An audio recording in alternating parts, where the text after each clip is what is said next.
What's going on? What's going on? This is your boy Ola here with Ola TV, and I'm going to be covering the Covington versus Masvidal fight. And the pay-per-view has actually already started, so the first fight is already on the way, and it ended by TKO, so the ref had to stop the fight. I'm going to get into that in just a moment, so stay tuned. Do not move anywhere. I'm going to go ahead and give you all the updates on the first fight and also give you the upcoming details on the fights that's about to start as well. Here we go.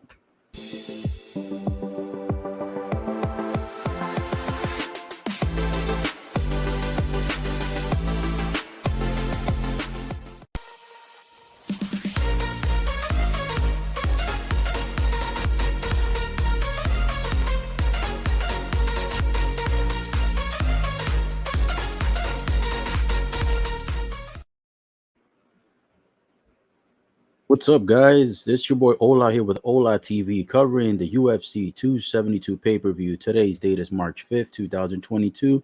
We are getting started with this coverage here. Now, if you guys are just tuning in, the first fight has already ended by TKO. It was Sergei Spivak versus Greg Hardy. Greg Hardy was the underdog in this fight, and Greg Hardy could not remain in the fight. Spivak was able to go ahead and get Hardy to the ground, pause, no pun intended, and he was able to go ahead and continue an onslaught of punching him left, right, catching him on the face, the side of the head. Greg Hardy looked like a gazelle getting killed by a lion, and so Hardy was not defending himself. He was not fighting back. Spivak had his legs on top of the chest and midsection area of Hardy, so Hardy had nowhere to move, nowhere to escape, and Spivak was able to go ahead and just annihilate him with an onslaught of punches. The fight ended in the first round after 2 minutes and 16 seconds.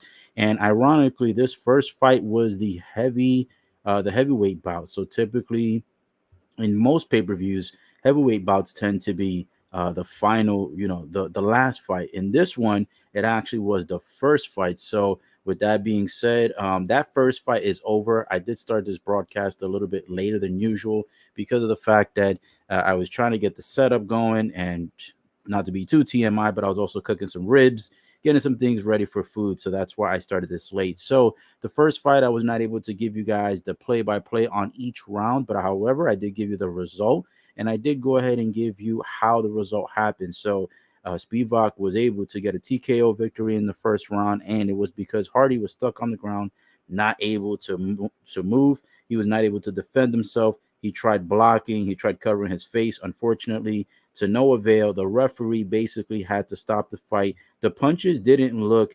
super powerful. However, because it was just so many punches back to back and Hardy wasn't doing anything, that caused a stoppage in the first round after 2 minutes and 16 seconds. So now we're getting ready to go ahead and get started with the second fight. Now that you know the results of the first one, the second fight that is coming up now is Kevin Holland, ranked number 14 in the welterweight bout division, and he's going up against Alex Oliveira. So Kevin Holland right now is the heavy favorite, and if you're in the betting odds, which by the way, bet at your own risk. This is not any type of financial advice, but Kevin Holland is a heavy favorite at minus 320 with Alex Oliveira as the underdog at plus 250. So fight number two is on the way, guys. It is on the way. Holland right now going in with a quick kick and punch. Oliveira backs up.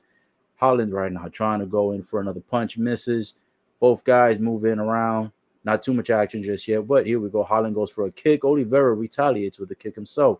Right now, this is the first round starting in the welterweight bout. Again, this is fight number two of the pay-per-view, and it's Kevin Holland, the heavy favorite at minus 320, going up against the heavy underdog, plus 250, Alex Oliveira. Holland right now going for low body shots, none of them really connecting at the moment. Oliveira doing the same thing. He connected on one of them. Right now they're in the the octagon in the center. And right now, no guy has had a clear advantage just yet. Just getting warmed up and looking to see who's going to start off to get the first advantage. Oh, Holland goes for a high kick. Oliveira catches it, drops him to the ground, but Holland gets back up. And then Holland jumps up in the air, and Oliveira throws two punches to Holland's chest. Both men end up back into the center. Pause, no pun intended. And right now, these guys are going at it, getting a little bit more action, a little bit more hands getting loose now.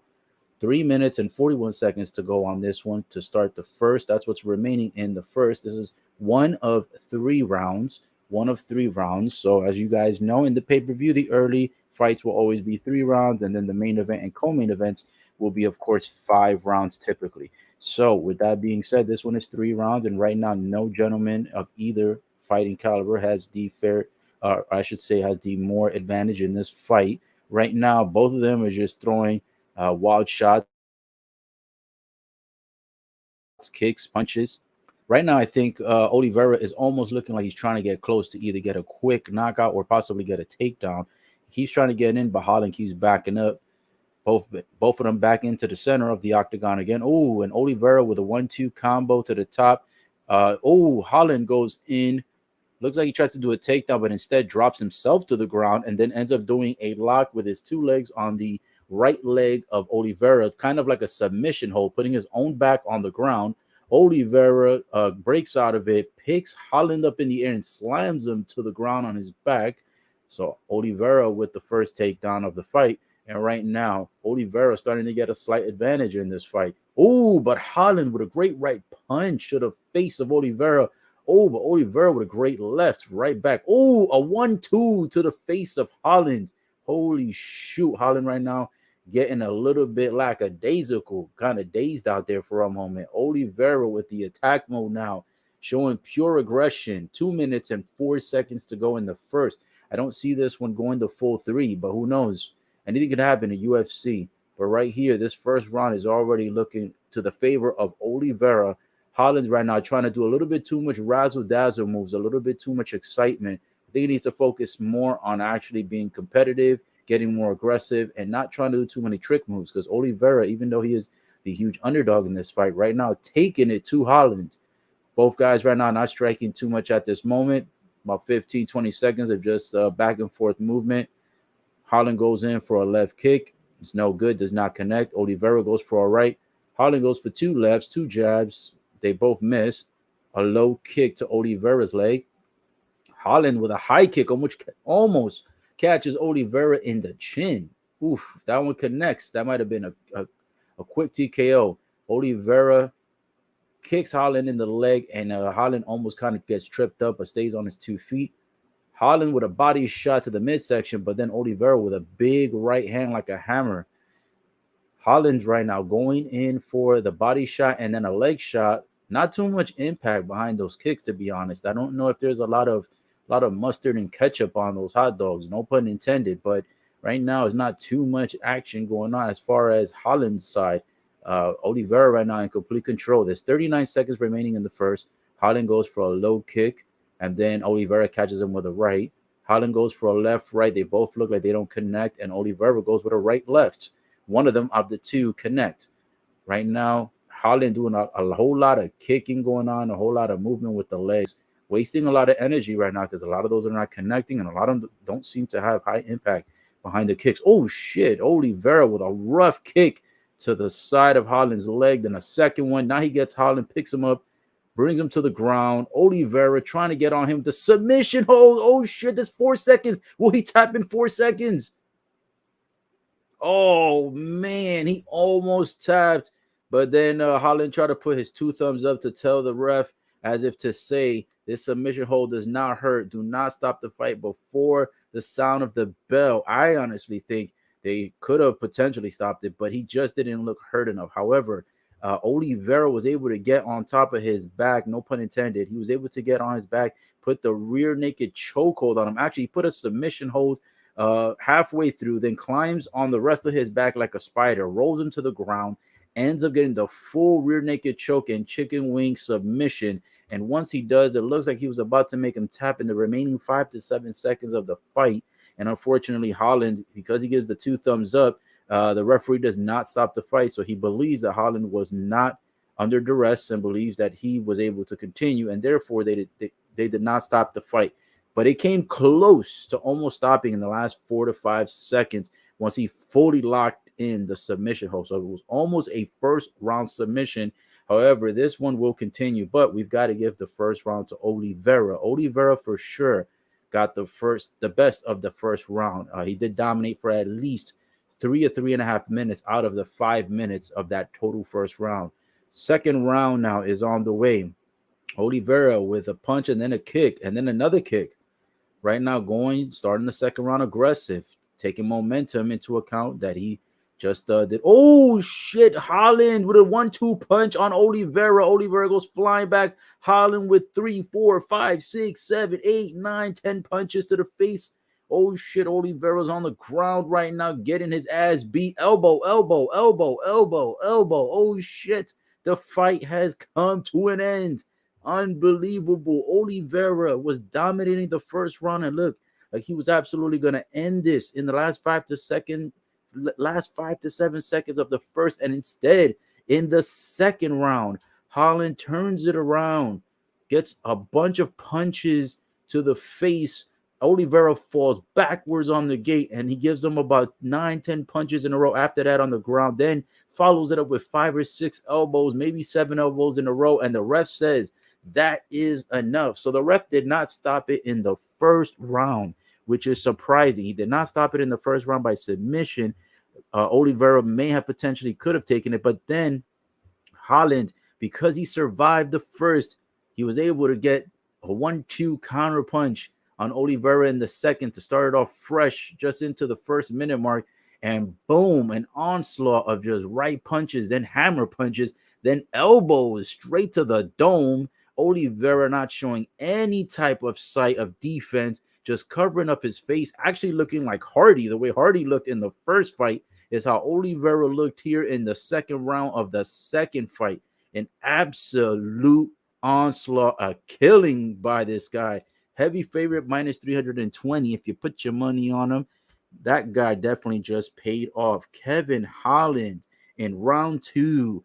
38 seconds only into the second round. Holy crap. The underdog actually looked like he was going to win this shit in the first round. And somehow Kevin Holland turns it around in the second round and absolutely kills Alex Oliveira. Holy shit.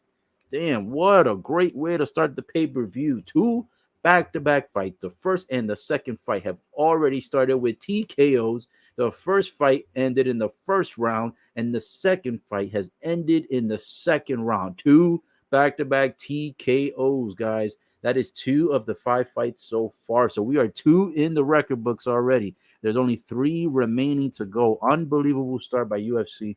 This is why I've actually started watching UFC more often, because UFC has become such a great sport and has become an evolution in the industry when it comes to these type this type of entertainment. I used to love watching a whole lot of like WWE. Obviously that's scripted, of course, but in fighting sports, whether it's scripted or not, whether it's real or fake, I think UFC takes the cake, man. Boxing has slacked off a lot. Not too much greatness going on there. So UFC, man, has so many great fighters. In this one, I really thought the underdog was going to win, just because of the fact that he started the first round dominating. Kevin Holland didn't really put too much hurt on him. Maybe, who knows? Maybe those leg shots that he was doing to Alex Oliveira might have paid off. I mean, to me, they didn't look like there was a lot of heat behind those kicks, and it did not look like it was anything special going on. But who knows? That might have actually impacted the fight a lot more than what it appeared. I mean, on screen as you're watching live, it looked like Holland wasn't doing shit. But hey, second round TKO, 38 seconds into it, got it done. All that matters is got the win, and he got it by knockout. So, very good fight. 2 fights in a row, both by TKO. So there you go. And so far, both of the favorites have won. In the first fight, Spivak was a minus 190. Not a super heavy favorite, but nonetheless, he was a favorite. So far, 2 favorites have won. And they showed that earlier today, if you guys didn't know, Drake has actually bet $275,000 on the main event. I don't know if you guys know this, but he also had put a huge chunk of money in the NFL Super Bowl. He had put, I think it was 2 or 3 bets. He cashed out really, really good. I think he cashed out 2 out of the 3. He had put a bet for the Rams to win, which that happened. He put a bet for Odell Beckham to get, I think it was over 60 or over 65 yards. That almost hit. Beckham had gotten injured. He had hit 52 yards though before the injury, so he almost cashed out on that one. And then the last bet, I forgot what it was, but yeah, Drake has been betting on a lot of these big time pay per view events. Super Bowl this year, and he cashed out 2 out of 3, which I think he won like 1.5 million if I'm not mistaken, almost 2 mil. He risked about, I think it was a mil between the 3 bets, so he got his initial investment plus more because he got 1.5 in profit. Now Drake has 275,000 riding on the main event, and if I'm not mistaken, I think he has it on Masvidal to pull the upset because I think Masvidal is a 3. I think he's like I think the favorite is Covington, and I think Covington is a 3-1 favorite, if I'm not mistaken. So if Drake hits that bet tonight, $275,000 bet, he's gonna be cashing big because that would mean that I believe he's gonna get 3x his money depending on what the odds are. But guys, UFC 272 main event is almost on the way. We've got 2 of the 5 scheduled fights already done. If you're just tuning in, because I do see new viewers coming in, fight number 1 ended in the first round after 2 minutes and 16 seconds by TKO. It was Spivak, the slight favorite over Hardy. Hardy went to the ground, got locked in, continued to take punches. The referee had to stop the fight. Same result in this second fight. This fight between Kevin Holland and Alex Oliveira ended by TKO as well, but this one ended in the second round, but in the first 38 seconds. So the first 2 fights of the pay-per-view have already ended by TKO. We are waiting on fight number 3 to start, which is soon to be on the way after the promos are done. Fight number 3 is going to be between the number 10 ranked featherweight Edson Barbosa going up against the number 11 ranked Bryce Mitchell. So right now, this fight has the number 11 ranked Bryce Mitchell as a slight favorite at minus 165. Edson Barbosa ranked at number 10. He is plus 145. So the guy who is of the slight lesser rank is actually considered the favorite on this one, and that's going to be the midweight point, which is the featherweight bout. So far, the first fight was a heavyweight bout, which again, as I said, ironically, usually heavyweight bouts, whether it's UFC or boxing, are usually the ones that are going to be the final fight. But in that one, it wasn't. Obviously, that's not the main one we're here for. It's for Covington versus Masvidal. And then your second fight was the welterweight bout. So now we're getting to a featherweight bout to start the midway point of the pay-per-view. The co-main event is going to be called the catchweight bout, which I have no idea what that means, catchweight. That'll be Rafael Dos Anjos versus Renato Moicano. And if I'm not mistaken, Renato Moicano, I think, didn't he just recently fight on a pay-per-view? Correct me if I'm wrong, guys. For those who are watching, I could have sworn that he just recently fought. You know what I'm saying? So I have no idea what's with that. We've got someone in the comments says, "You are GAY, shut up." Sergi, first of all, you don't know my preference, which is definitely not that. I am 100% heterosexual, so I think you should shut up. And I think if you're calling random people that you don't know GAY, I think you might be rationalizing how your preferences are. So I think you, my friend, are the HOMO. So please stay off the live stream. This is for people who are positive vibes, good vibes, and who want the live commentary update. If you are not interested, my friend, you are more than welcome to leave. You are an absolute 100% douchebag, and I hope that you choke on your dad's cum. There you go. So, Sergey, actually, I think your name is probably pronounced Sergey because I think you are the GAY, guys. So, there you go. Get off the live stream, you worthless piece of shit. Anyways, getting back to this. This is Covington versus Masvidal. It is going to be the main event. It is the last fight of the night, but we are not there just yet. Right now, it is going to be the fight number 3 of the catchweight bout. That one's coming up soon, and that will be actually no, that's the co-main event. Excuse me, I was a little bit distracted by the asinine idiot in the comments section. So the next fight coming up, as I stated, is Edson Barbosa versus Bryce Mitchell. That's going to be fight number 3 of the night. Then you've got the co-main event, which is Rafael Dos Anjos versus Renato Moicano. And again, I'm pretty sure I saw Moicano in one of the most recent UFC pay-per-views, if I'm not mistaken. So there you go. He's again back in action. Then you've got Colby Covington, welterweight bout versus Jorge Masvidal. So That's going to be the main event. For those tuning in, if you are a first timer, I've got a comment here listed on Twitch. Nerdboy177 says, "Are you gonna live stream this?" Well, the thing is, I am actually streaming it on my TV and my phone, but I cannot actually stream it on YouTube. If you guys are new to the game, whether it's to YouTube or Twitch, you guys know that as soon as you start streaming something like that, where it comes to something that's copyright, they will try to go ahead and shut it down. So what I do is I give you update live streams. I give you the play-by-play on the fight of what's going on as it's going on. So if the fight is 3 rounds and it's 3 minutes apiece, I give you all the punch, kicks, and stat sheets. And then after that, the result. And then same thing for every single fight throughout the pay-per-view. So that's what I'm doing. That's how I do it. That's the best way to do it for those who are not able to tune in, because unfortunately they do copyrights and they do shut them down. They give you copyrights and strikes for that. So that's how I like to do it. Eventually, what I will be doing is I may be starting like a Patreon or one of those other websites where I'll start live streaming it. You guys can go ahead and subscribe to what either my Patreon that'll be coming soon, or I may even try to do it super slick and do an OnlyFans, where the OnlyFans, instead of it being for the usual what type of content where it's triple X or R-rated type of nonsense, I'll actually be doing it for the pay-per-views. So that'll be coming up soon, because I think OnlyFans doesn't care if you happen to set up live streams and stuff like that with this type of content. So anyways, I digress on that. Waiting for the third fight to begin. And so just wanted to go ahead and answer your question, my friend, because again, giving you the live updates. So that way you guys know if you're missing the fight, you know what's going on play by play. TKO in the first fight, Spivak took the victory. Hardy could not defend himself, was on the ground, taking an onslaught of punches. And then the same thing happened in the second fight. Kevin Holland started off kind of lazy, lackadaisical. Alex Oliveira was the one dominating, just getting 1-2 punches to Holland's face, kicking him to the ground, doing takedowns, doing everything, looking like he was going to win the fight easily. And then Holland somehow lights it up in the second round, gets Oliveira to the ground with a 1-2 punch on the face.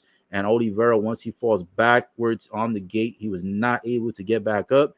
And then Holland saw that he was hurt, jumped right on top of him, no pun intended. And then from there, he goes and starts punching him about 10 times in a row, starts giving him elbow shots, hammer shots, and boom, ref had to stop it. So far, 2 fights in, 2 refs had to stop the fight, both ending by TKO. And we're waiting for the third fight to begin in just a moment. For those of you that are just tuning in, by the way, who do you guys have for the main event?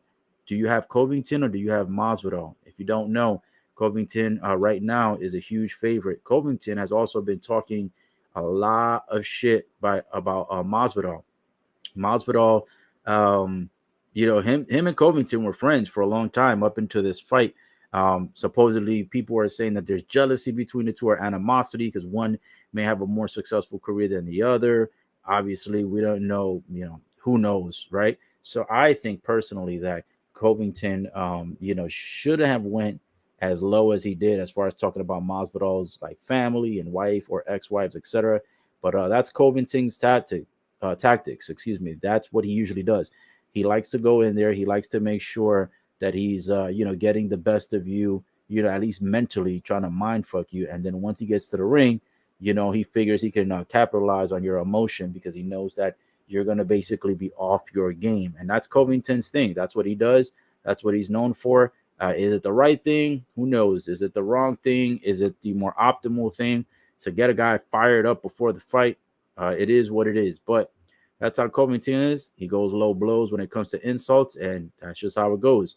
Now, with that being said, here we go, guys. We are streaming on Facebook, YouTube, Twitter, Twitch. And I said Twitter twice because it is 2 accounts, just to let you know. So if for any reason, if it lags off on one of them and you have one of the other accounts, go ahead and switch over just in case.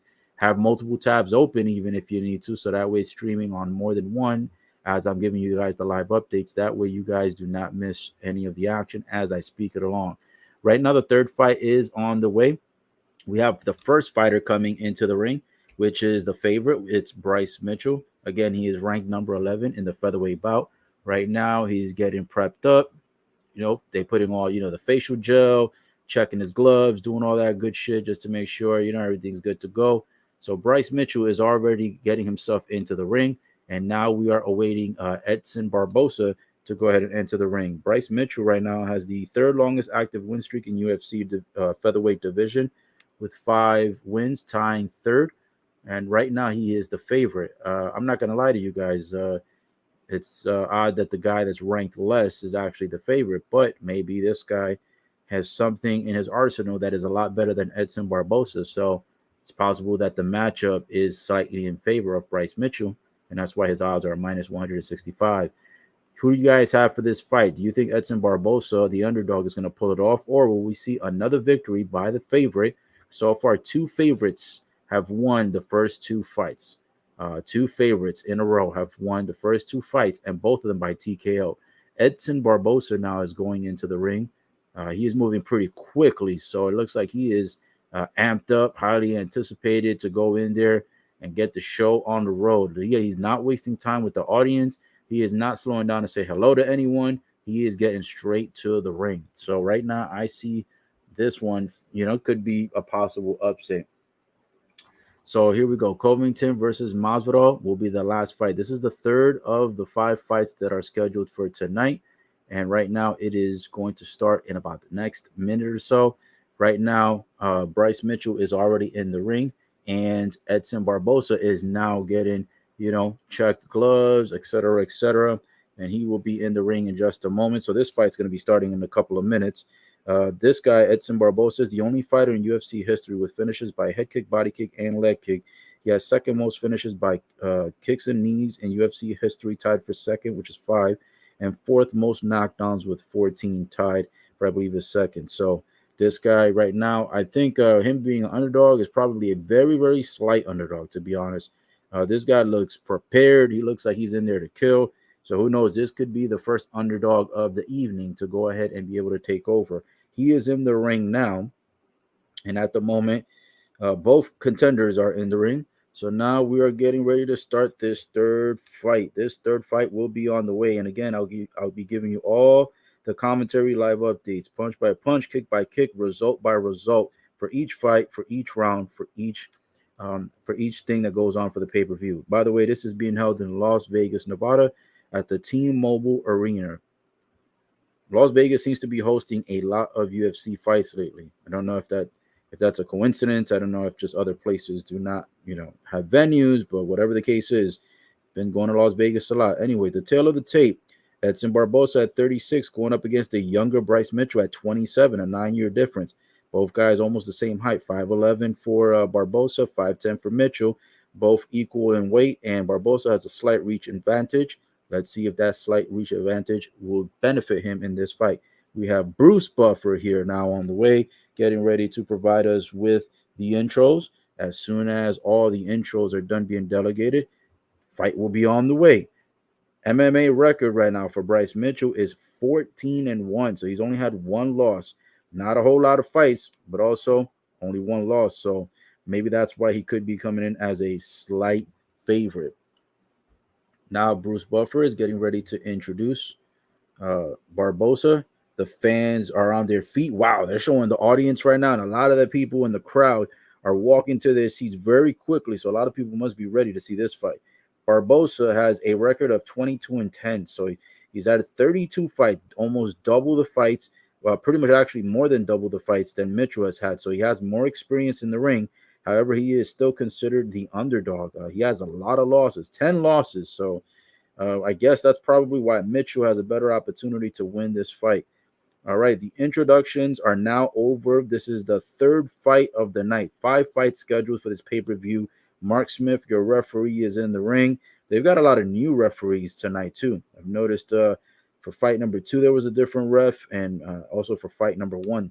So far, 2 fights in the bag, third fight on the way. Here we go. Bell has rung, and here we go. Mitchell with a quick high kick, and then Barbosa with 2 quick low kicks, connecting on both. Mitchell almost connecting with the top kick. Barbosa goes for another low kick, but misses on the third one. Mitchell going in forward, Barbosa kind of moving backwards. So Mitchell right now trying to seem as if he is the aggressor, but Barbosa is the one who has started with more attack offense than Mitchell.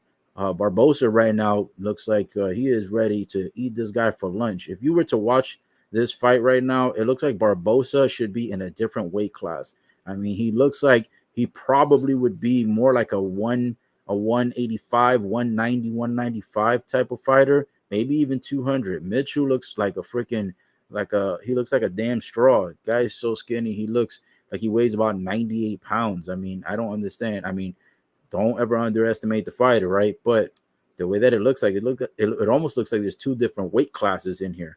That's how it looks like as far as like the one guy Barbosa versus Mitchell. But Mitchell does have the speed, does a 1-2 punch.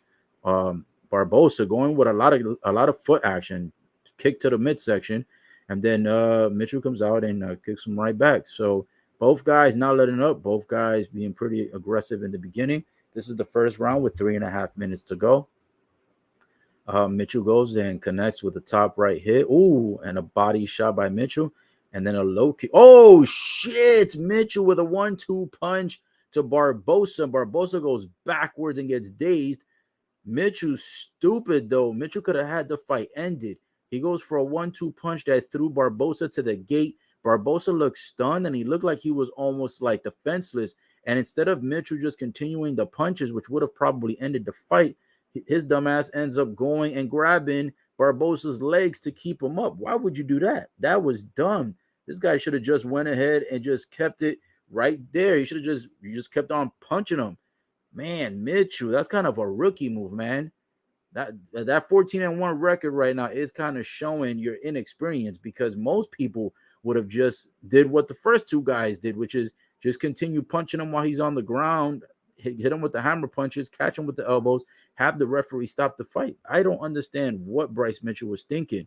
You got him with the 1-2, and this guy shoved him. He just got shoved backwards with the two punches. Barbosa ends up in the gate dazed. And it's almost like this fight was rigged, because like Mitchell immediately catches Barbosa from falling to the ground and ends up holding him up. Why the hell would you? It almost looked WWE style. Like this fight looked rigged. Like it almost trying to prevent Barbosa from not losing. Man, Mitchell. Now he's all on top of Barbosa, no pun intended. And he's trying as best as he can to go ahead and maybe get a submission. But he's not doing much on the submission. I mean, no success there. He's almost giving Barbosa an opportunity to be able to catch his breath back and just get back into the fight. A few punches on the side, but nothing with real impact. Both guys are still on the ground right now. Barbosa trying to defend himself. Mitchell right now, just throwing a few wild punches, but not a whole lot of heat behind the punches. Oh, an elbow right there, though, to Barbosa's face by Mitchell. If Mitchell would have just converted on those strikes and elbows, he would have easily won this in the first round, man. The guy is slacking. There's still 1 minute and 19 seconds to go, so there's still opportunity. But, man, Mitchell could have ended this with 2 minutes into the fight. I have no idea why he held Barbosa up. That was a terrible move. Terrible move. So right now, Mitchell, even though he has Barbosa on the floor, he hasn't really done much other than a few punches to the side of, like, the ribs, but nothing with a lot of heat. And right now, these guys are just laying down, kind of hugging it out, no pun intended. And right now, they're both just sitting there. Not too much going on. I think Barbosa is going to end up surviving this first round. He's got his legs both wrapped around Mitchell's waist. Oh, and he shoves Mitchell backwards. And then Mitchell tries to take him back down. But Barbosa is now on his feet. Mitchell on his feet. 31 seconds to go in the first round of this fight. If Mitchell could do that again with the 1-2 combo, he might be able to go ahead and win it before the first round is over. But he's given too much time for Barbosa to be able to recover. Right now, Mitchell is the favorite of the fight, and it looked like Mitchell was going to win it very early in the first, and he still has not been successful to take Barbosa out of his. Oh, Barbosa with a right punch that kind of stunned Mitchell. Has got Mitchell kind of moving backwards, but there's only 3 seconds left at the moment. Oh, Barbosa goes for a flying knee to the head, but ends up missing. Tried to get Mitchell with a flying knee. It did not connect. But man, oh man, unbelievable. I guess, like they say, don't underestimate the skinnier guy, the smaller guy, because he looks like he should be in like straw weight compared to this guy that he's going up against. But Barbosa right now looking like the rookie out there. But Mitchell, I have no idea why he didn't end that in the first. So the first round is in the books, guys. I believe this fight is also scheduled for 3 rounds in the featherweight bout. This one right now, I'm going to give Mitchell round number 1 out of 3. If Mitchell is able to go ahead and go back into attack mode in the second round, I honestly believe that he can definitely win this fight. And I also believe that he can be able to go ahead and win this, by knockout. He's trying too hard to go by submission. I don't know if that's his usual tactical way of winning fights, but here's the thing. If you're usually a submission specialist or really good at winning by submission, there's no need to go for it if you've got the guy dazed. He's smacked against the gate. He doesn't even know what country, what city, what state, or what zip code he's in, and you end up going for a takedown and submission. Very rookie-ish move by Mitchell, but let's see how he goes into the second round. So second round has just started, guys. Mitchell right now starting a little bit aggressive again, but this time Barbosa, instead of going backwards like he did in the first round, he's actually moving towards Mitchell. Oh, Mitchell grabs the legs of Barbosa, takes him down to the ground, and Barbosa right now has his legs locked again around the midsection of Mitchell. Mitchell right now trying to let the hands go so that he can get a few punches off. Nothing right now at the moment, just a few light punches to the head, but nothing that's really connecting with any full force or real power. So Mitchell right now not really taking advantage of the fact that he was able to get Barbosa early into the ground again in this second round. So he's basically picking up from where he left off midway through the first, but he hasn't actually been converting too much on those punches. Right now, Mitchell is just laying there, just basically hugging Barbosa. I'm not exactly sure if Barbosa is just trying to gather his breath or if he's just trying to have the ref basically, break it up so they can get back into the center of the octagon. That's kind of what it seems like. He's just trying to buy himself time until the ref says, break it up. For me, if I was the ref, I would have already got these guys off the ground. They're not doing jack shit on the floor. Nobody's really doing anything. They're just hugging each other, wasting a whole bunch of time. And so far, there hasn't been anything done in this second round other than that one takedown. 1 minute and about 35 seconds gone already in the second. Barbosa right now I think just trying to recover himself. Oh, shit, but there's a whole lot of blood coming off either. I don't know if it's off Mitchell or if it's Barbosa. It looks like Barbosa possibly either has an ear cut or his face may be cut. Unless Mitchell's the one with the cut and he's just dripping all over Barbosa, no pun intended. But I honestly think that maybe those little light punches might have actually done some impact from Mitchell because he keeps doing the punches and now there's some blood gushing from somewhere. It's a lot of blood. Maybe it was an accidental headbutt. Not too sure, but they have been kind of rubbing skulls, no pun intended, been rubbing a whole lot of skulls. And they're just kind of like still on the mat, still hugging it out. Referee still hasn't really broken it up. If I were the ref, seeing as how the fans are probably getting bored, I'd break that up and pick both of these guys up. This ref, I've never actually seen him host a fight, so I don't know if he's a new ref or maybe he's just someone that I don't see often, but this ref is kind of like a rookie ref to me. This should have already been put back to the center of the octagon. Oh, I think the blood is actually from Barbosa. It looks like it's on the top right side of his head, but somehow the blood is gushing so much that it appears like it's coming from the eyeball or the eyebrow of Barbosa. So it's tough to tell because there's a huge gush of blood on the top right side, but then there's a huge gush of blood on the left side of his ear, his eyebrow, and his kind of like his top nose area. So like it's tough to tell, where Barbosa's actually hurt. But to be honest, Barbosa right now looks like a deer during hunting season. He looks like he is going absolutely nowhere, and he looks like he's just basically just stuck, like not knowing what to do. Mitchell could capitalize here because Barbosa isn't really throwing any punches back. He's not doing any kicks. He's basically just trying to hold Mitchell's legs. Mitchell is trying to grab the arm right now to see if he can get a submission. Oh, Mitchell gets behind Barbosa. It looks like he's trying to do a rear naked choke. Almost gets it locked in. Still kind of struggling to get it there. Barbosa is in big trouble if Mitchell is able to go ahead and get around the back and be able to go ahead and just lock in the submission.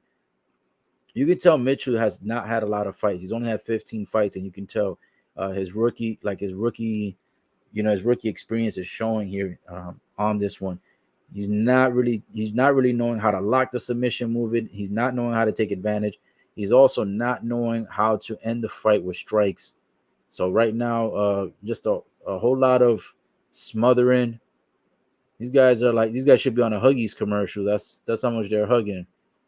Look at this, still on the ground. Looks like Mitchell is trying to like use his elbow to rub where the blood is leaking from on Barbosa's face. Both guys actually look pretty gassed out, so I don't even know if 3 rounds is going to be even possible because this is only the second round out of the three, and both of them look tired. Oh, Mitchell gets up, does 1, 2, 3 quick punches to Barbosa's face. The referee allows for almost 4 minutes on the ground, 3 to 4 minutes, about 3.5 minutes on the ground. Never picks them up, never breaks it up to get them to the center of the octagon. A very bad officiating by the ref, and a very boring fight so far for this third out of the 5 fights of this pay-per-view. So far, this is the boring fight of the night at the moment. The first 2 fights, if you're just tuning in, ended by TKO. Oliveira got his ass dropped by Holland, and an onslaught of punches, hammer hits, and elbows. And then Spivak beat Hardy by TKO as well, killed him on the ground. They're showing the replays right now for the Barbosa Mitchell round 2. It looks like Mitchell was able to get a few solid punches into the face and nose of Barbosa, but when you're watching it live, it didn't look like it had a lot of impact behind the punches. And then some of the elbow shots looked like they connected. So it might have been an elbow shot to the top of the head that caused the gushing of blood. But right now, they're both back into the center of the ring. It is the third and final round. Round 1 was good. Round 2 sucked. Here we go. Round 3 on the way. This is Barbosa versus Mitchell. Fight number 3 of the night, the featherweight bout. Both guys in the center of the ring to start it off. Mitchell looks like he is trying to go for another takedown again. This referee looks bored. Should have got a more exciting ref. Oh, shit. Mitchell goes for a kick and gets knocked to the ground, but Barbosa doesn't go into attack mode. I don't know what the hell's going on there, but if I were Barbosa, I would have just kicked him in the chest or kicked him in the face while he was on the ground and then just finish it, by TKO. But neither one of these guys having enough confidence in their own skill set to really kill the other guy with striking moves. Barbosa kind of fighting this a little bit scared. Barbosa's going to definitely lose this fight by decision, unanimous decision for sure. He got dominated in the first. The second, he pretty much didn't do shit. And now in the third here, he doesn't take advantage when he dropped Mitchell to the ground. Here goes another takedown here by Mitchell, back to the ground. Barbosa again with the same thing. Wrapping his legs around the midsection of Mitchell. Mitchell going for body shots, punching in the head. So far right now, Mitchell, looking like he's going to stay in control. If Barbosa wins this fight, I would be absolutely surprised because this has been a shit show at Barbosa.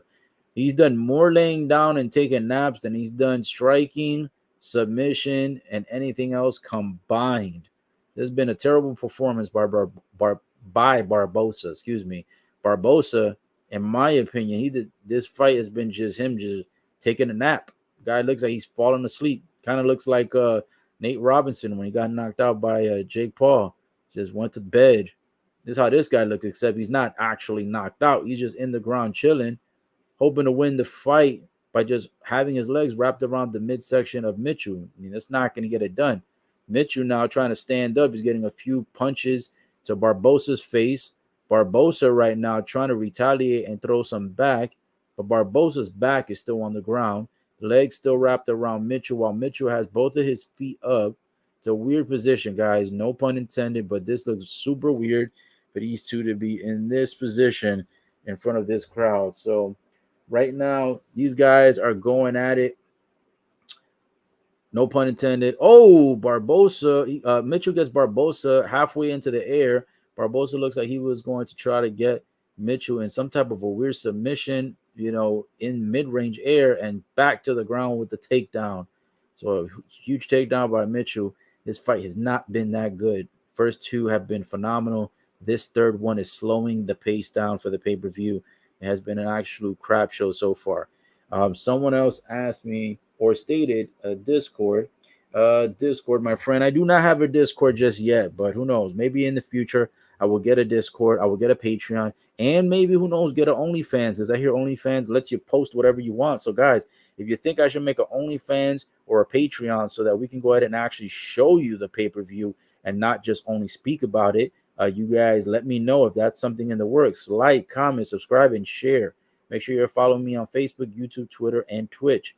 So yes, here we go. This, oh man, the blood is shedding again by Barbosa, and it looks like it's actually streaking again from above the eyebrows. So I think that is where the injury is located. Wherever he's gushing from, it probably just spread to the top of his head earlier in the second round.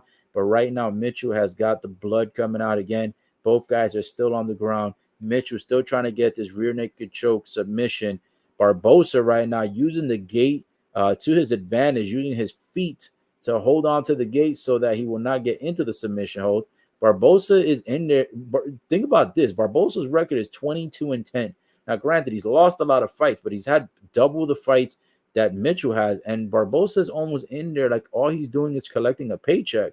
I mean, dude, he's not striking, he's not kicking, he's not doing any combos, he's not getting out of this, submission, he's not getting up to the center of the octagon.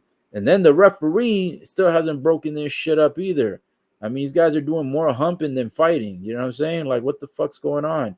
We came here to see a fight, not a fucking hump fest. Look at this shit. 173 ground strikes by Mitchell compared to Barbosa with 6. Barbosa has only 6 fucking strikes in this whole damn fight. 3 rounds. He has only 6 fights. Could you imagine averaging 2 fucking strikes a round? What are you thinking? 173 by Mitchell. Mitchell literally has like, bro, 100 and change more strikes than Barbosa. If the judges find a way to give this fight to Barbosa, I would be absolutely shocked. The third round is over, guys. The blood is gushing everywhere on the back, the side of the head of Barbosa. And right now, Mitchell and Barbosa paying each other respects, talking right now, giving each other props. We're waiting for the decisions because it is going to go into the judges' scorecards. This is the first fight of the night that's going to the judges. The first 2 fights have ended in TKO. This is the first fight going to the scorecards. It's the third fight of the night. There's 2 remaining. Co-main event and main event is on the way. Man, they're showing the replay again on the first round when Mitchell got the 1-2 punch on the button right into the face, right into the nose of Barbosa. And I'm shocked that he didn't just let the guy fall to the ground and then just finish him up there. I don't know if he was trying to prove a point with his takedown capabilities and submission capabilities, but I would have just killed this guy with the striking. 173 strikes by Mitchell versus 6 by Barbosa. Clearly, we more than likely will get the favorite who's going to win again. Mitchell is the favorite in this fight. And so with that being said, we are waiting for the judges to go to the scorecards. To me, this is going to be an easy scorecard. I don't see any reason why Mitchell wouldn't win this fight. A very easy one. While we're waiting for the scorecards, guys, the next fight, which is the co-main event, again, it's going to be Rafael Dos Anjos versus Renato Moicano. That's the next fight coming up. Can't wait to see that one. I've seen Moicano in the past, and he's a good fighter. I think I've seen Rafael Dos Anjos fight as well. I think once or twice, but Moicano, man, that guy is a killer. So we're going to see how that one goes. That's coming up next. All right, for this fight, both guys in the center. They're still giving us, we're still waiting here for the judges. Both guys are in the center with the referee. Terrible referee, by the way. I'd either fire this ref or give him more training. He allowed way too much of the fight to stay on the ground when there was barely any action. Guys, the scorecards are in, and yes, the refs, not the refs, the judges have decided by unanimous decision that Bryce Mitchell is victorious in this fight, has done more than enough to come the victor. So, guys, out of 3 fights so far, 3 of the favorites have won. 3 of the favorites have won. Spivak, TKO, first fight. Holland, favorite, second fight. Mitchell, favorite, third fight. Right now, if you would have put those 3 guys in a parlay, you probably would have won for every $100 you put up. You would have won about $250 or $300. So not a bad payout for those 3 favorites if you would have done that. And if you did a parlay with all 5 fights tonight, it's going to be ridiculous if all your picks hit. I don't know if anybody's on DraftKings or FanDuel. I don't use either one, but I just, I like when they put the odds out there, and I like when also they show us who is putting money. Like Drake, for those who just tuning in, Drake has put $275,000 bet on the main event tonight. That's crazy. That's not his biggest bet, but damn, that's fucking crazy. $275,000 on just one fight. Woo. I mean, I know that's like $1. That's like equivalent to like $1 to him, what $1 would be to us. But still, bro, $275,000. No matter how rich you are, it's $275,000. You know what I'm saying? It's completely different than $1 to the average person. But co-main event is going to be on the way, guys. 3 fights in the record books: 2 by TKO, 1 by unanimous decision. The next one, I think the next one's going to be a possible TKO, because you've got Ronaldo Moicano. He's usually pretty good at knockouts. And I think Rafael is probably going to be on the striking as well. This one right now has 2 fights remaining on the score on the main card for the pay-per-view.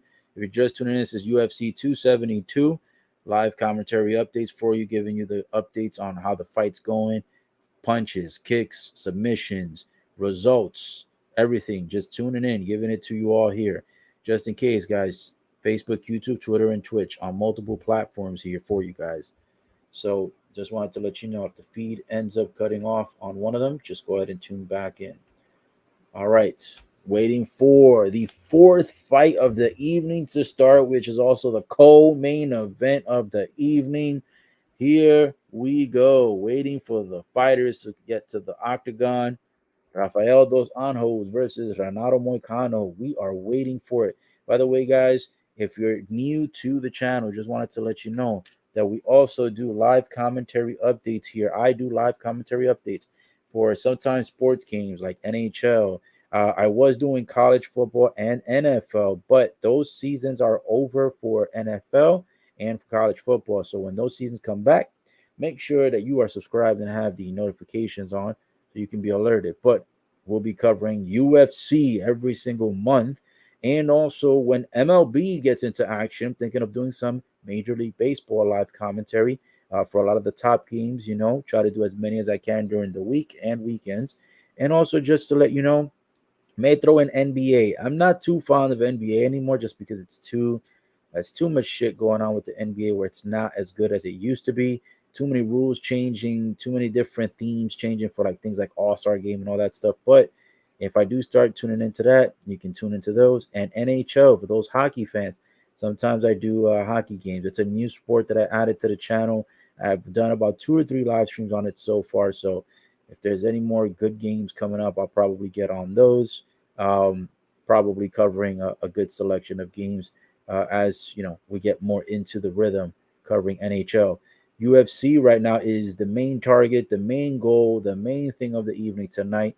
Covington versus Masvidal. This is what we're waiting for. This will be the fight after this one, because the co-main event's coming up, and then the main event's right after at the very end. So co-main event, hopefully this one's going to be a good one.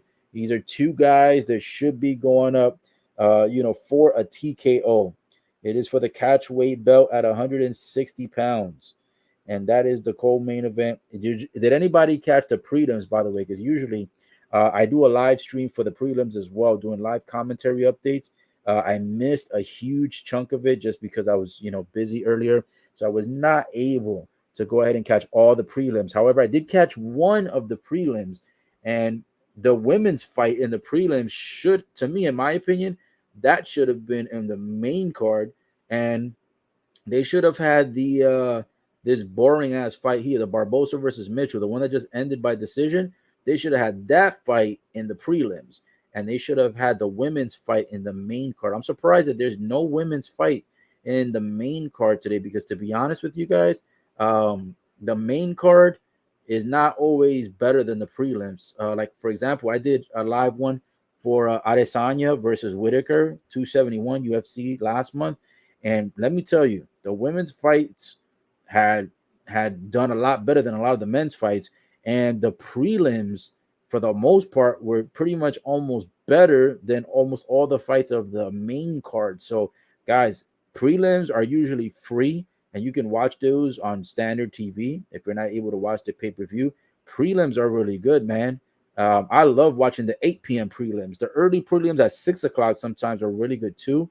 But if you don't like watching that much UFC, yo, I'd recommend 8 p.m. prelims at the bare minimum. You should watch the 8. If you don't want to watch the 6 p.m. early pre, you don't want to have an extra 2 hours of UFC, bro. At least watch the early prelims. I wish I was covering that one because I'm sure there was a lot of good fights. I'll tell you guys which one was the fight that I did get to catch a piece of, which was really good. It was the Marina Rodriguez versus Yan Zionan. That fight was fucking epic. That was a great fight. All 3 rounds. It went to split decision. Marina Rodriguez took the fight. That was a prelim fight. That shit was good. I mean, it was like them girls were kicking to hurt each other's feelings. Like they kick and they punch like for real. That's for the women's strawweight bout. That one, Marina Rodriguez won that fight, man. But I can tell you this, man, it was a split decision because it was tough. It was tough. You could have went with Yan. Yan could have easily gotten that, but Marina got the victory.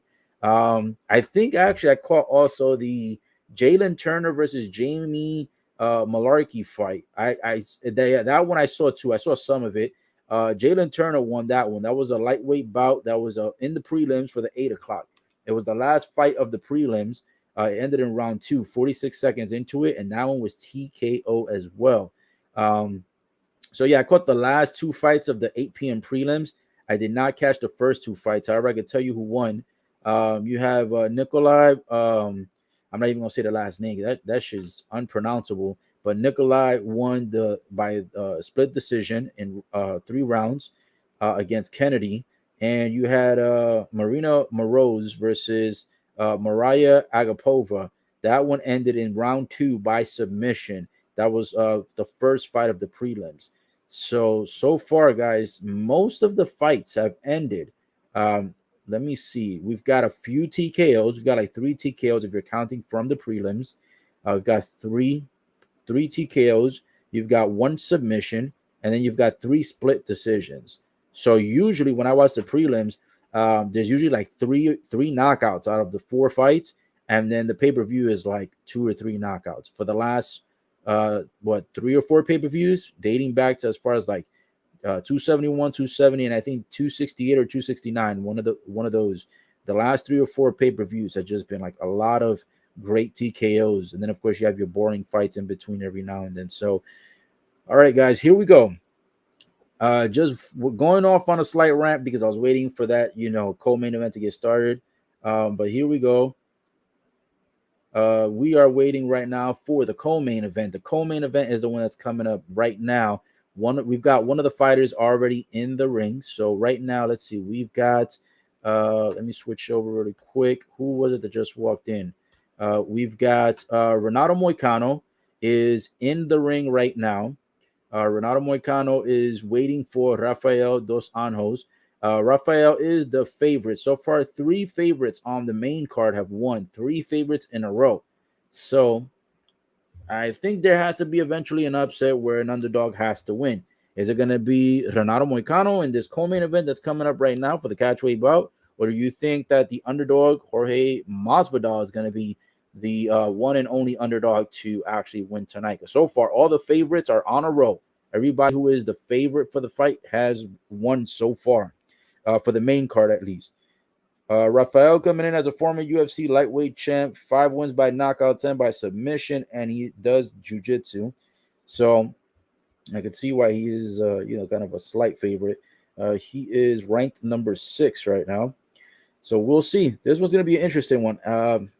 I want to go with Renato Moicano. We got to get an underdog to win eventually. We'll see. So far, all the favorites have come up in this one.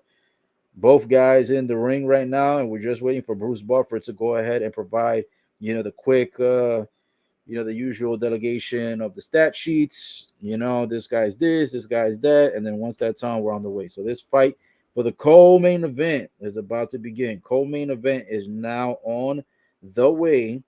We're just waiting for the quick intros, and then we are all set to get this fight started. This one should be 5 rounds, if I'm not mistaken, and it should be 5 minutes each. The tail of the tape, Rafael is 37. Renato is 32. Renato has a slight advantage on age and height. He is 5 years younger and about 3 inches shorter. I mean, taller, excuse me. Both came in at 160. Renato right now a slight advantage on the reach. Bruce Buffer right now out there with a blazer, looking official, almost looking like the Ric Flair of UFC out there, styling and profiling, my friend. Bruce Buffer, one of the greatest ring announcers of all time, and coming into the ring fashionably, just looking completely fashionably sensational, no pun intended. And here we go with the fight on the way. I'm going to go for the underdog on this one. We've got to get an underdog to win. I don't think that all the favorites could win tonight. By the way, both guys are from Brazil. So interesting. We really don't always get, two guys from the same place. In the USA, more likely, but not so much when it's like outside of the US. So two Brazilians, both fighting for their heritage. Both guys looking to get bragging rights. Both guys looking possibly for a knockout. I know Renato is, at least. He usually goes for knockouts. So we'll see how that goes. Yeah, both guys from just different parts of Brazil, though, but both guys from Brazil. Both guys pretty decent MMA record, comparatively. So here we go, guys. Fights on the way. Round one is getting ready to get started. I think this one will end in TKO. And I think the main event will also end in TKO. I think we're going to get 2 more knockouts for the evening. The fans are on their feet. The audience is electric. And we've got the referee, Mark Goddard, or Mark Goddard, however the fuck you pronounce his last name. We've got the cute entry of the cute model. The UFC models, they are always out by ringside. So we've got the close-up of the cute one for round one. And here we go. The fight's on the way, guys. Round one has started. Boom. 5 rounds, 5 minutes apiece. Here we go. And Moicano starting off a little aggressive with some punching. A quick kick to the side. Oh, another punch. Taking Rafael dos Anjos to the gate. Moicano right now starting with the aggression to go ahead and get this fight going. Oh, what is going on here? Moicano trying to climb onto the back of those Anjos right now. Rafael almost in a rear naked choke, man. Renato Moicano getting started early into the fight. Submission. I think that's going to be the key for this one for him. I think he may be going for a quick victory submission in the first round. Both guys against the fence right now. Well, right now we've got Rafael's actually the one against the fence. And here we go with Renato trying to get the submission hold. They break it up, get back to the center of the octagon. Oh, here we go with 2 punches. Oh, but Rafael back with a kick to the midsection, a quick takedown. And right now, Renato, the underdog, is on his back. Well, not really on his back, but he is on the ground. He is on the defense. Oh, he breaks up the hold. And they are back in the center of the octagon. Now, this should be a much more interesting fight than the last one. That third fight sucked. That was a terrible fight. A whole lot of hugging. Like these guys were in love. Like it was a romance. Here we go. Rafael going for a quick left kick. Oh, and a body shot to the midsection.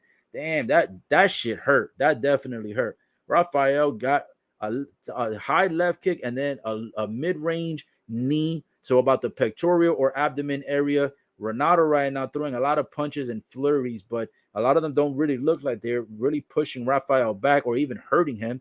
Renato right now, oh my gosh, Rafael picks up Renato and throws his ass to the ground. Damn, I may be wrong on this one again. I don't think the underdog's going to win. I'm still going for him, but damn, he is getting his ass lit up right now. Rafael is not playing. He is all business here today for the co-main event. Sheesh. Renato right now on the ground, trying to use the fence with his feet to get off. Man, Rafael right now trying to get him in a submission. No success so far, but a very good, strong start for this guy. So far, I've got him winning the first round, unless Renato could go ahead and change this shit around. The referee is very close, just keeping a close eye to see if any of this submission, should this unfold, he can go ahead and stop the fight if necessary. Right now, no guy really getting the upper hand on this, hugging and, being on the groundwork. Not really too much getting thrown as far as punches or elbows or anything like that.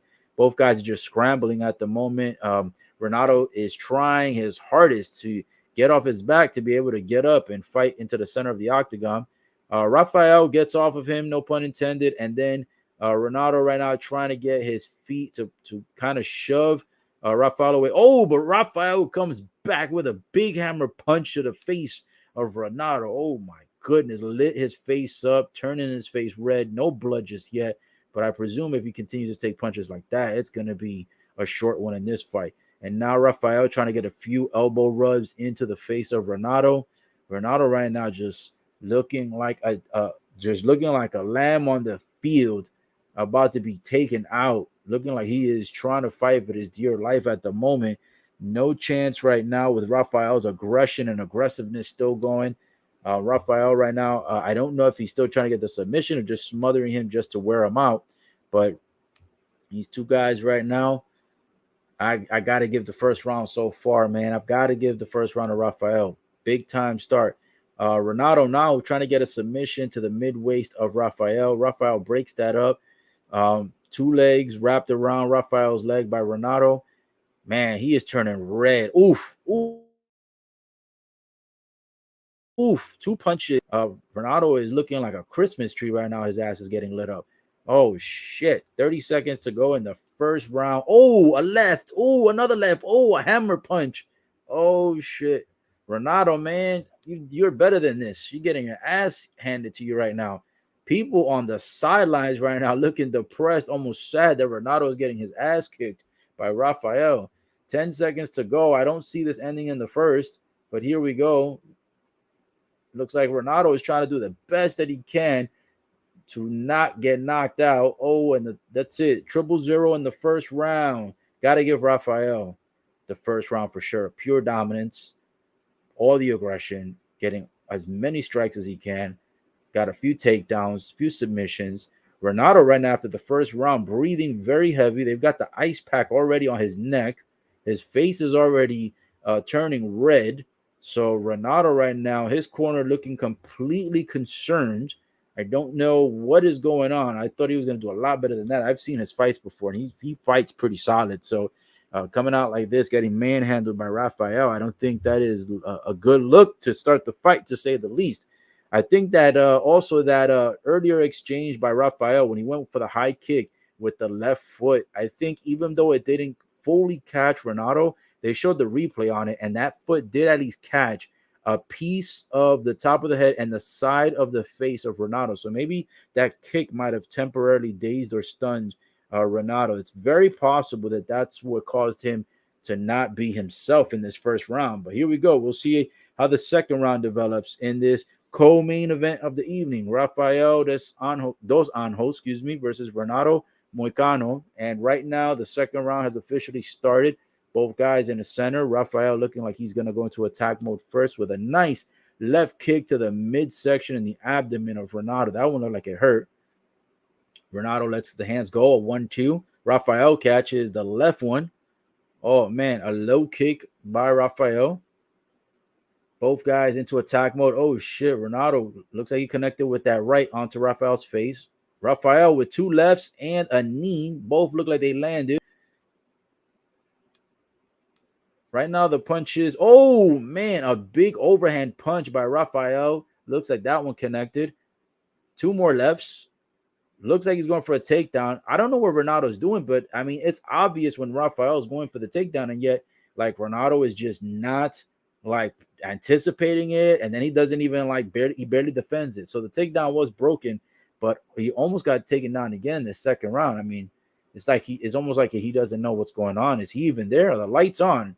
Maybe the lights are on, but nobody's home. You ever heard that expression? The lights are on, but nobody's home. So his eyes are open, but he's not there. He's not all together. So, oh, shit. A big left hit by Rafael. Another left. Man, but then Renato throws two that land.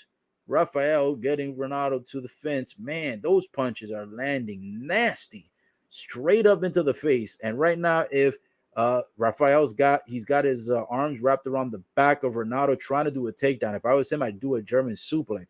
he gets a German suplex in there, boy, he's going to get this guy's ass to the ground, and he'll be able to go ahead and take all the energy and oxygen out of his body. Right now, he's still trying to get him to the ground with a takedown. Renato right now trying to resist. But man, oh man, those punches are landing hard. There you go with 3 punches, 4, 5. Oof, a left kick to the side of the ribs. Man, Renato, you can only take that impact for so long. This is 5 rounds. This is not 3. This is scheduled for 5. And already in this first and second, Rafael killing this guy. But as we've seen in previous fights, just because someone's dominating doesn't mean they're going to win. That happened in the first 2 fights. First 2 guys that were actually in the second fight, I should say, of the 4 fights so far.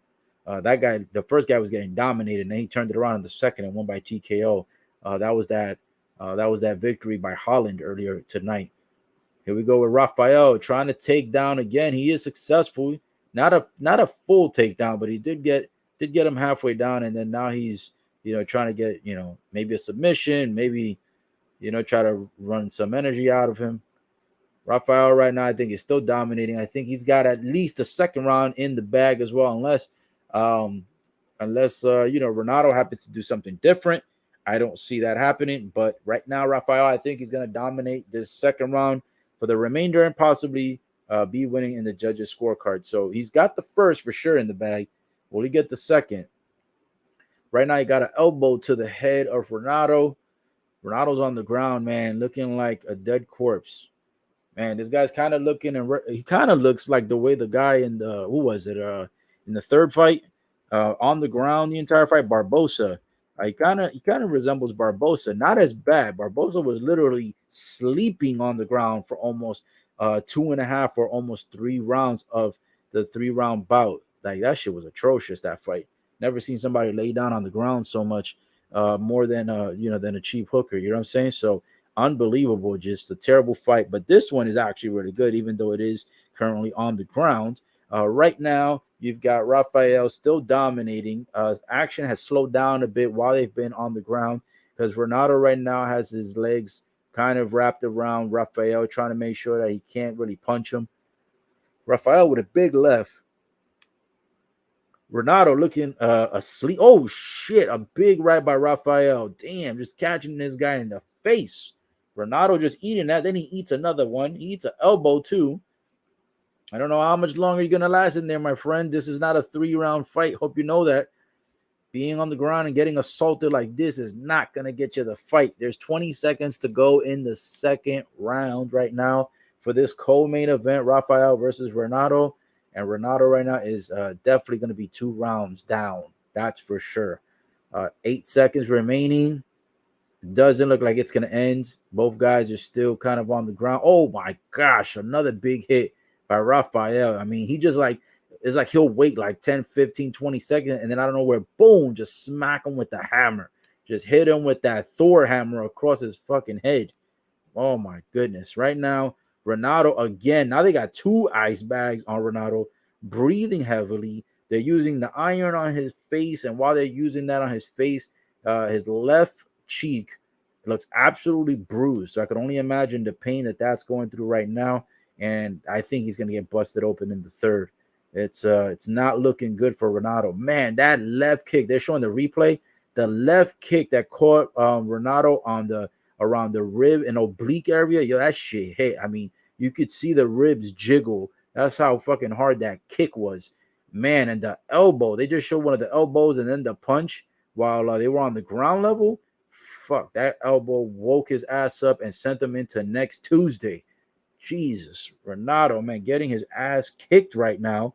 And so far, in this fight, if the favorite wins again, that'll be 4 favorites in a row to win. I've never think I've seen that in UFC history, for that many favorites to win in the pay-per-view. Here we go. The guys are back up on their feet. It is round 3 of 5 on the way of the co-main event, guys. This is the second to last fight. After this fight is done, Covington and Masvidal will be the next fight coming up on this one to give you guys the play-by-play action each round for each round. This is the 3rd round of 5 scheduled for the catchweight bout at 160 pounds.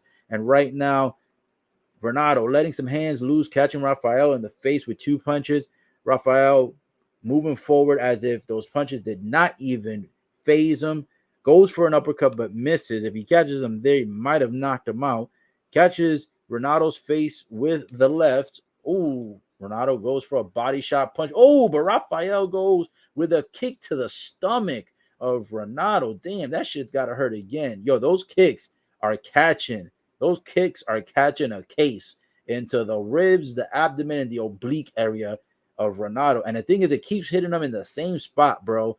You're about to lose his breakfast, lunch, and dinner after this fight. Oh, shit. But 2 quick punches that catch Rafael's face. Rafael's actually looking like he's got maybe some blood coming down from his nose area. I'm not sure how that happened. Oh, 1, 2, 3, catching the face of Rafael Renato. And then Rafael retaliates with a kick to the head, a punch, and then a knee. Oh, shit. The action is really starting to pick up in this main event.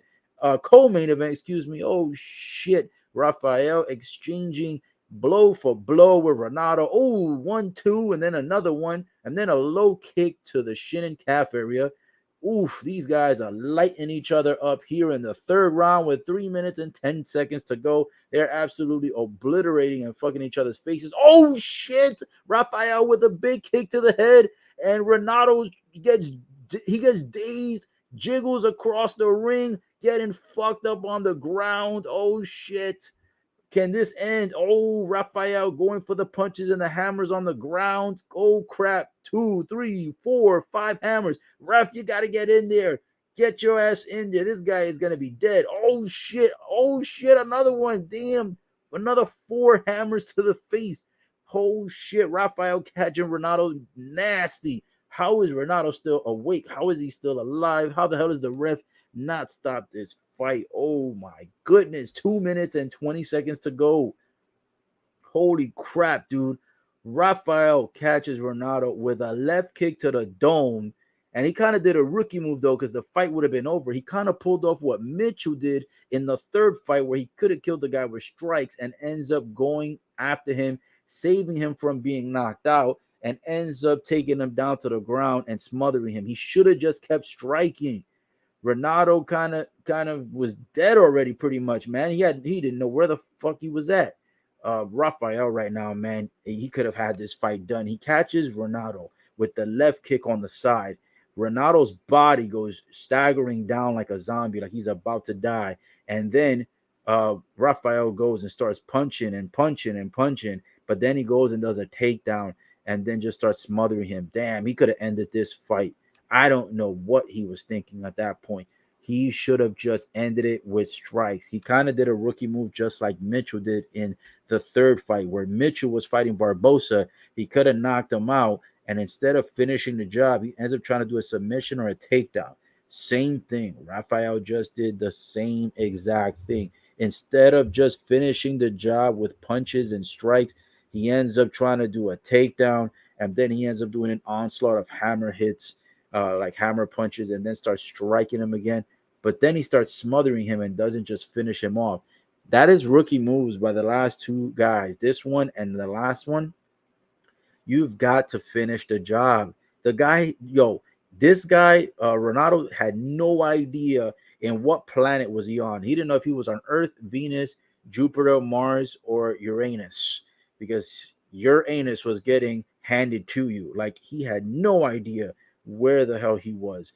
Easy end for Rafael, and unfortunately he does not capitalize. Like, he continued the strikes, but he did not capitalize the way he did. He ends up backing off and ends up doing a takedown and smothering him. He basically saved him from getting he saved Renato from losing this fight as a TKO, which is the same way that Mitchell did. Mitchell went through 3 rounds. He could have ended it, I think it was around the 2nd, and he ends up saving this guy by going for a takedown. Rookie moves happening right now by an experienced fighter, and rookie moves happening in the previous fight as well. So after that massive onslaught by Rafael with the kick to the head, then 10 hammer punches, 10, I think it was 10 regular punches and like 5 hammer punches, or vice versa. But whatever it was a beautiful kick that completely dropped this guy like a stack of dimes. And then the onslaught of punches and hammers on the ground were really good, but then ruined it by just not finishing it off. So the round 2 is in the books. Of course, Rafael is going to win round 2, but this should have been over in the second round. And I'm surprised the ref didn't stop it. And they're showing the replay right now. On the replay, oh my gosh, that kick. And the thing is, he didn't even catch him with the entire foot. He caught him with the top toe into the middle of the foot, and it caught not even the full head. Pause, no pun intended. He caught half of his head and a little bit of the top portion, and that was enough to stun this guy into 2023 next year and lay his ass out and then be able to just kill this guy. The ref should have stopped the fight. This guy looks like a shit show out there. Like, bro, his cheek, his eye, his face, his head looks fucked up. Now, the doctor actually walked in to go ahead and recheck him again right now. So the doctor right now is telling him, follow my finger. Yo, his eyes could barely follow the finger, bro. Like he failed half the. You know how they do the little finger test where they go up, down, left, right. Yeah, he failed half the test, and now he's talking to the ref. He may have to stop the fight. I think the ref's gonna have to stop. Oh, the medical doctor actually let the fight go on. Oh my, is this fight getting rigged to last a little bit longer like the previous fight? What is going on here? They should have stopped. The ref should have stopped it in the second round. Like if you guys watched that, it was a onslaught disaster going on for Renato on the ground. And then now the med checks him, and the guy could barely move his eyes. He could barely even look at the damn finger moving. Fuck it. The fight's continuing, guys. Here we go. Round 4 of 5. Should have ended already, but it is going on further. Renato right now starting quick, trying to show that he's not hurt. I know he is, even though he's trying to avoid looking like he's a hurt, a hurt sheep out there. Boom, a big hit to the calf area by Rafael to Renato. Then catches him with a left, and now he's going back into attack mode. Renato with a few exchanges here. Right, left, right. Oh, left, right, left. Catching him. Renato still a little bit of steam left in the punches. Rafael goes for a takedown, and he gets him to the ground. Not a big takedown, nothing special, but he did get him to the ground. So now they're going back to the mat. And right now, 1 minute is gone by so far in the 4th of 5. And at the moment right now, I don't see Renato having any chance of winning this fight at all unless he could find a way to win by TKO or submission. Because if we're going by the judges' scorecards so far, this should be 3 rounds to 0. I've got it 3 rounds to 0 with Rafael winning at the moment, all 3 of the first rounds. There's 2 rounds left. We are in the 4th right now. So it's this round and the next round. And I can tell you this, there's no way this guy is going to win this fight. He's the one I picked. He's not going to be the one that wins, though. Renato was my pick for this fight, and unfortunately, he's getting his ass handed to him. Terrible.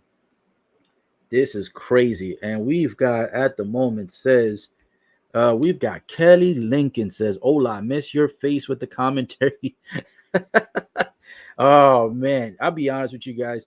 Sometimes I like doing the commentary with the face and then sometimes without it. The reason why I've been doing the commentary like without it recently is because sometimes like I don't know what's wrong with like the background, but sometimes the background just makes me look like I'm a ghost on the screen. I don't know why. Like I'll have like for example, you see how the screen says Covington versus Masvidal? I'll have that, and then it'll be showing my face, but then it kind of gets blurry every now and then, so I don't know why it does that. But Kelly Lincoln, shout out Kelly Lincoln. Gotta give you the shout out. Says, Ola, miss your face with the commentary. You know what? Kelly Lincoln, just for you. We'll see if maybe on the main event I start showing my face again. Maybe for the main event for the last fight, we'll do that. If you stick around, who knows? Maybe we'll do that for the main event and maybe also for the future as well for the other UFC fights. Go ahead and try to see if I get the camera going. But right now, guys, at the moment, we've got this fight on the way still. Both guys still on the ground. And right now, not too much action really going on. They've been on the ground for most of the fight. And at the moment right now, it's been, a couple of exchanges, a couple of elbows. But this one is more than likely going to end up maybe going the full distance. It should have been ended around the second or third round. But nah, looks like it's not going to. The ref did not stop it. The doctor did not stop it, the medical expert.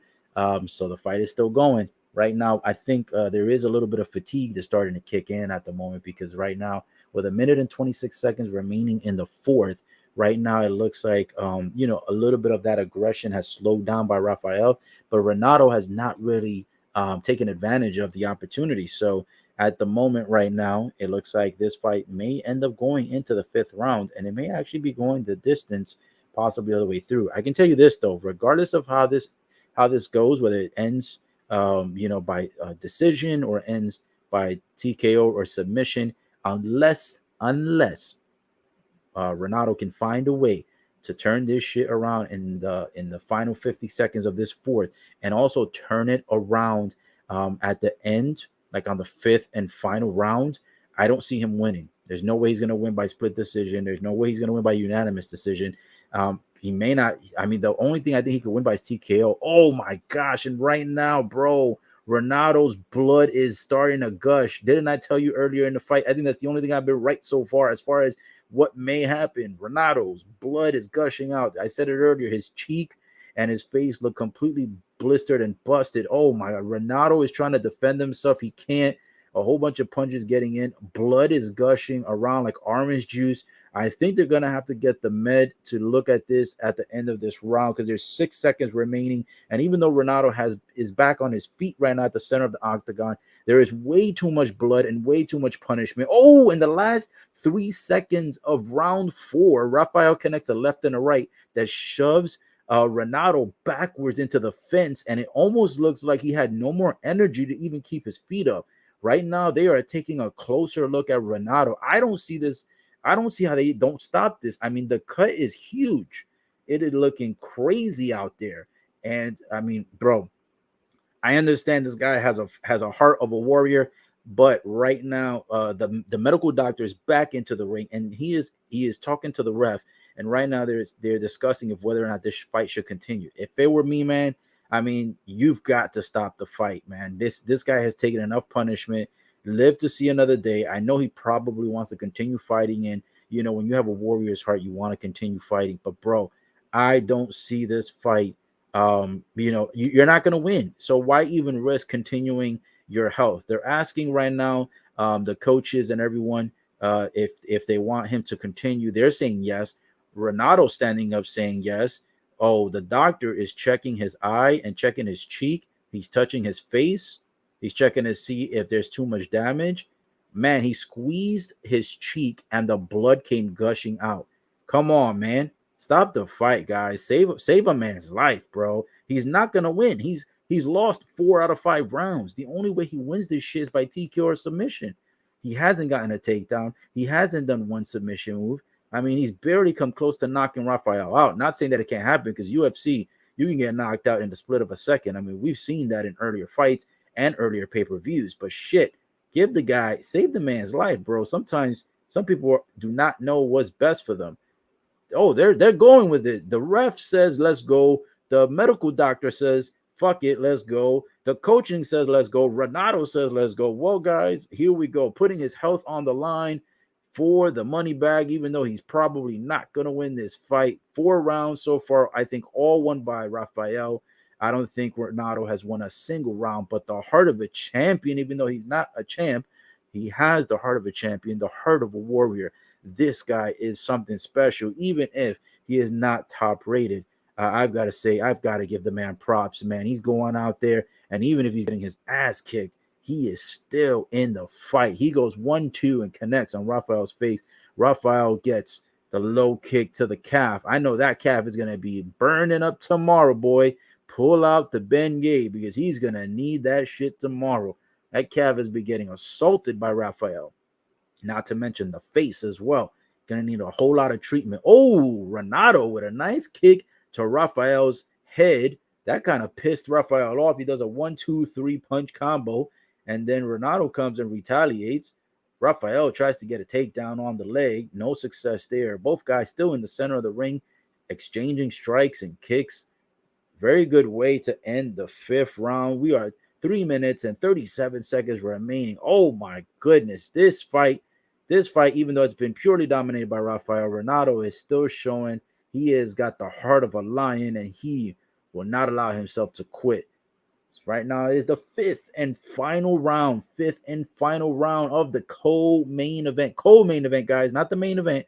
Main event with Covington and Masvidal is coming soon, but the co-main event has been a good fight. It has been a bit one-sided. However, I do appreciate the heart of the champion, the heart of a warrior, fighting, still going. Renato Moicano still giving it his all. 1-2 punch, then a knee to the side of Rafael. Both guys get off the ground, get back to the center. Rafael going for another takedown. I don't know how he's still going for takedowns. I'd be exhausted at this point, if I'm being honest. I mean, how much more can you do, with takedowns after all this craziness that you've done in the first 4 rounds out of 5? Ooh, Renato trying to get a little headlock. Rafael breaks it up. Guys are back in the center. Man, Renato's blood is gushing like orange juice. It is flowing like the Nile River. It is set by the seaside. Oh, shit. It is just dripping wet, dripping better than any swag gear you've ever bought in your lifetime. That's how much drip he's got going. The referee is keeping a close eye, making sure that he can still continue, letting the fight go on. 2 minutes and 6 seconds to go. You got to give the guy props. Renato Moicano is going to lose, but he's going to lose on his own terms. He's not going to lose by the referee stoppage. He's not going to lose by a medical expert. He is not going to even stop because of the coaching advice. He is going all the way, my friends, giving you 5 full rounds, 5 minutes each. Great fight, even though it is one-sided. 1 minute and 43 seconds to go. Not a whole lot of action going on. The guys are exchanging a few blows of flurries, but nothing too much high impact. Right now, Renato going for a body shot and then a headshot. What a battle for UFC 272 co-main event. Hopefully the main event would be just as much of a bloodbath and exchange as this one. A 1-2 punch by Rafael. A left and then a right going from Renato. Ooh, a 1-2 by Rafael.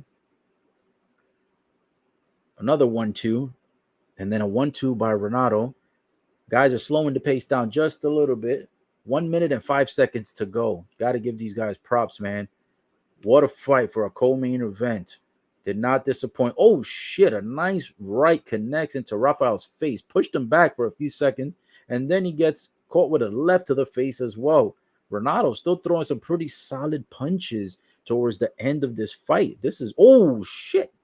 A left one catches Rafael again in the face. Jiggles the chin for a little bit.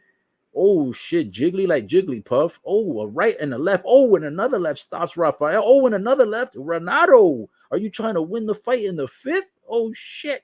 28 seconds to go. Oh, and a body shot kick to Renato's stomach. But Renato with 3-4 punches. Another 3 flurries just going off. Renato with the heart of a warrior scaring Rafael. Rafael is moving backwards with 13 seconds to go. Renato trying to win at least 1 round and possibly win this fight. Oh my goodness, trying to get a TKO at the end. Oh shit, another punch.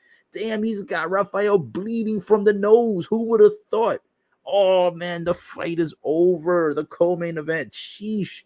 Renato, I cannot believe that after that ass kicking that he received in the first 3 or 4 rounds, he is out there getting hands out, fucking up Rafael's face. He actually made Rafael bleed out of his nose in a significant amount.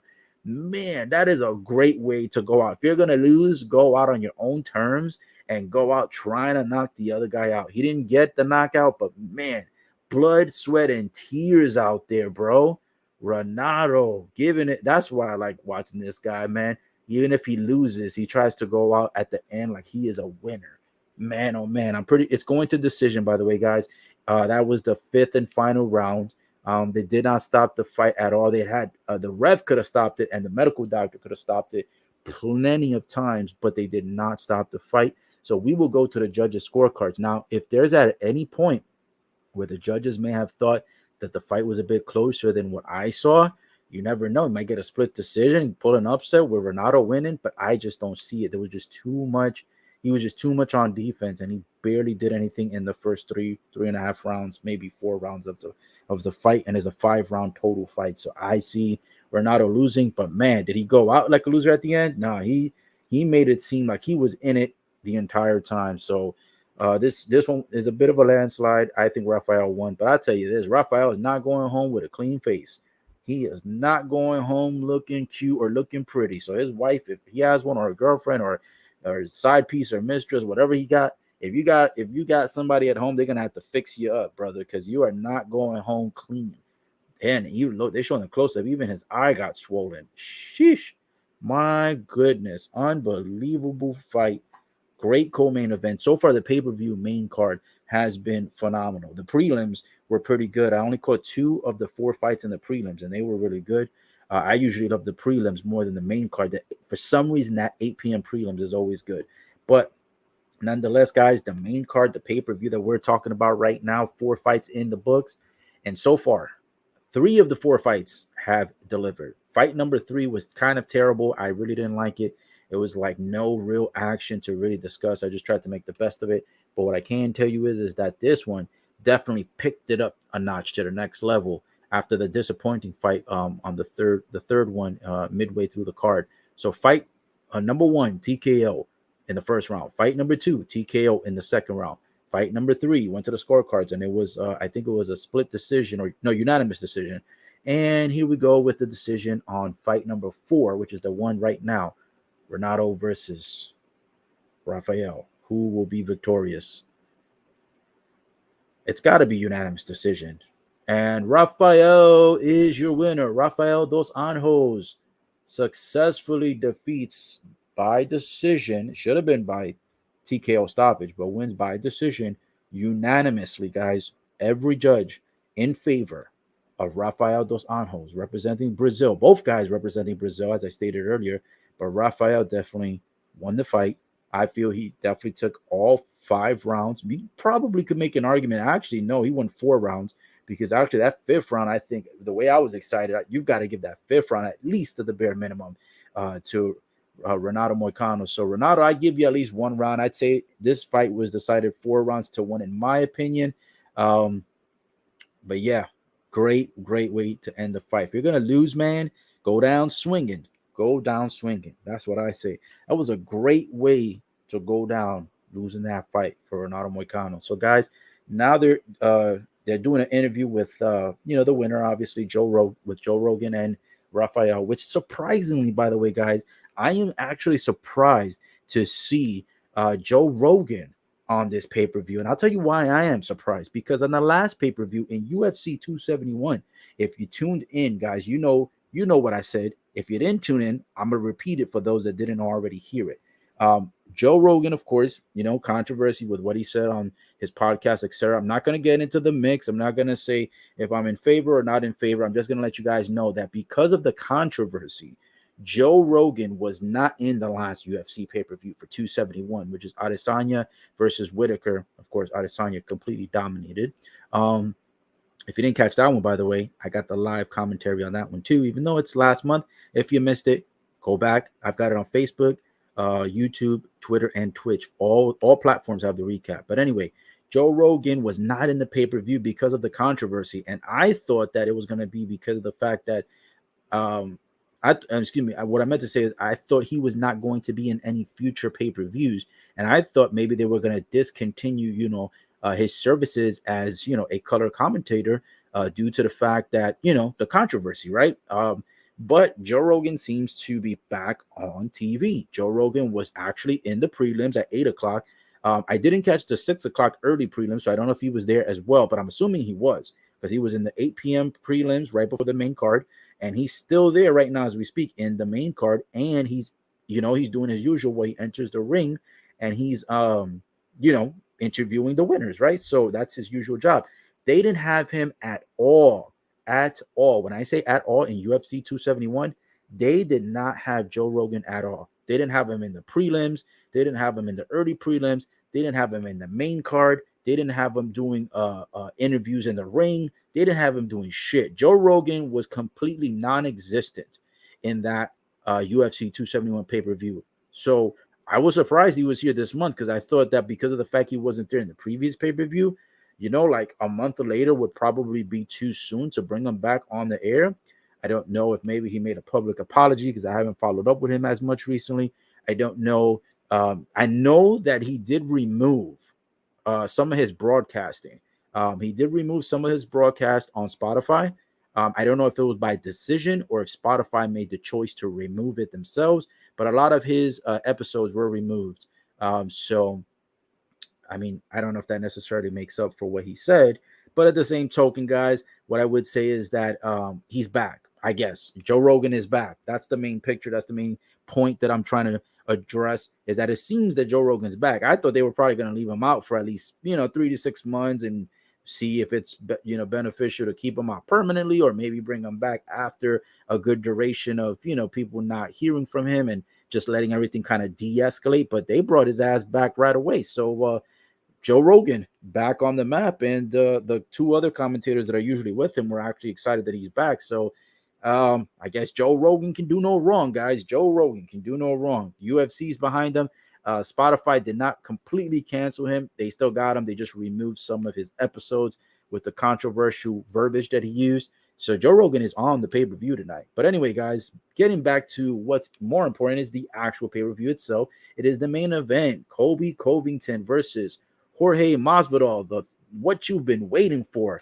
This is coming live to you from Las Vegas, Nevada. I'm not in Las Vegas, Nevada, but the pay-per-view is. Guys, if Jorge Masvidal wins by decision, and you put $100 for Masvidal to win by decision, not by TKO, not by knockout, by decision, meaning he wins going to the judges' scorecards, you get paid $1,000. And I am not a sponsor of DraftKings. I am not. I don't have any type of ties with them. So if you guys do any type of betting, that's at your own risk. I am not no financial advisor either, and I am not no sports betting advisor. But I can tell you this, that's a pretty sweet payout. Masvidal to win plus 1,000? Plus 1,000, guys. That is pretty. For every $100 you bet, you would get $1,000 if he wins by decision. It's got to be Masvidal, and it's got to be by decision. Now, if you go by TKO, KO, or submission, I think it's plus 400. So, the odds on tonight's fight, as far as for like going for Masvidal, like if he pulls off this victory and you put your money on Masvidal, you're about to get paid good. I know Drake put money on this fight, 275,000 to be exact. So, this is gonna be a big fight on the not only for UFC but for DraftKings. DraftKings is gonna be. They lose that fight, boy, gonna be paying Drake a whole lot of money. I mean, they're gonna be winning from a lot of people anyways, but don't even matter. They'll pay that shit out. And by the way, guys, interesting, because of Rafael winning, as I stated earlier, he's the fourth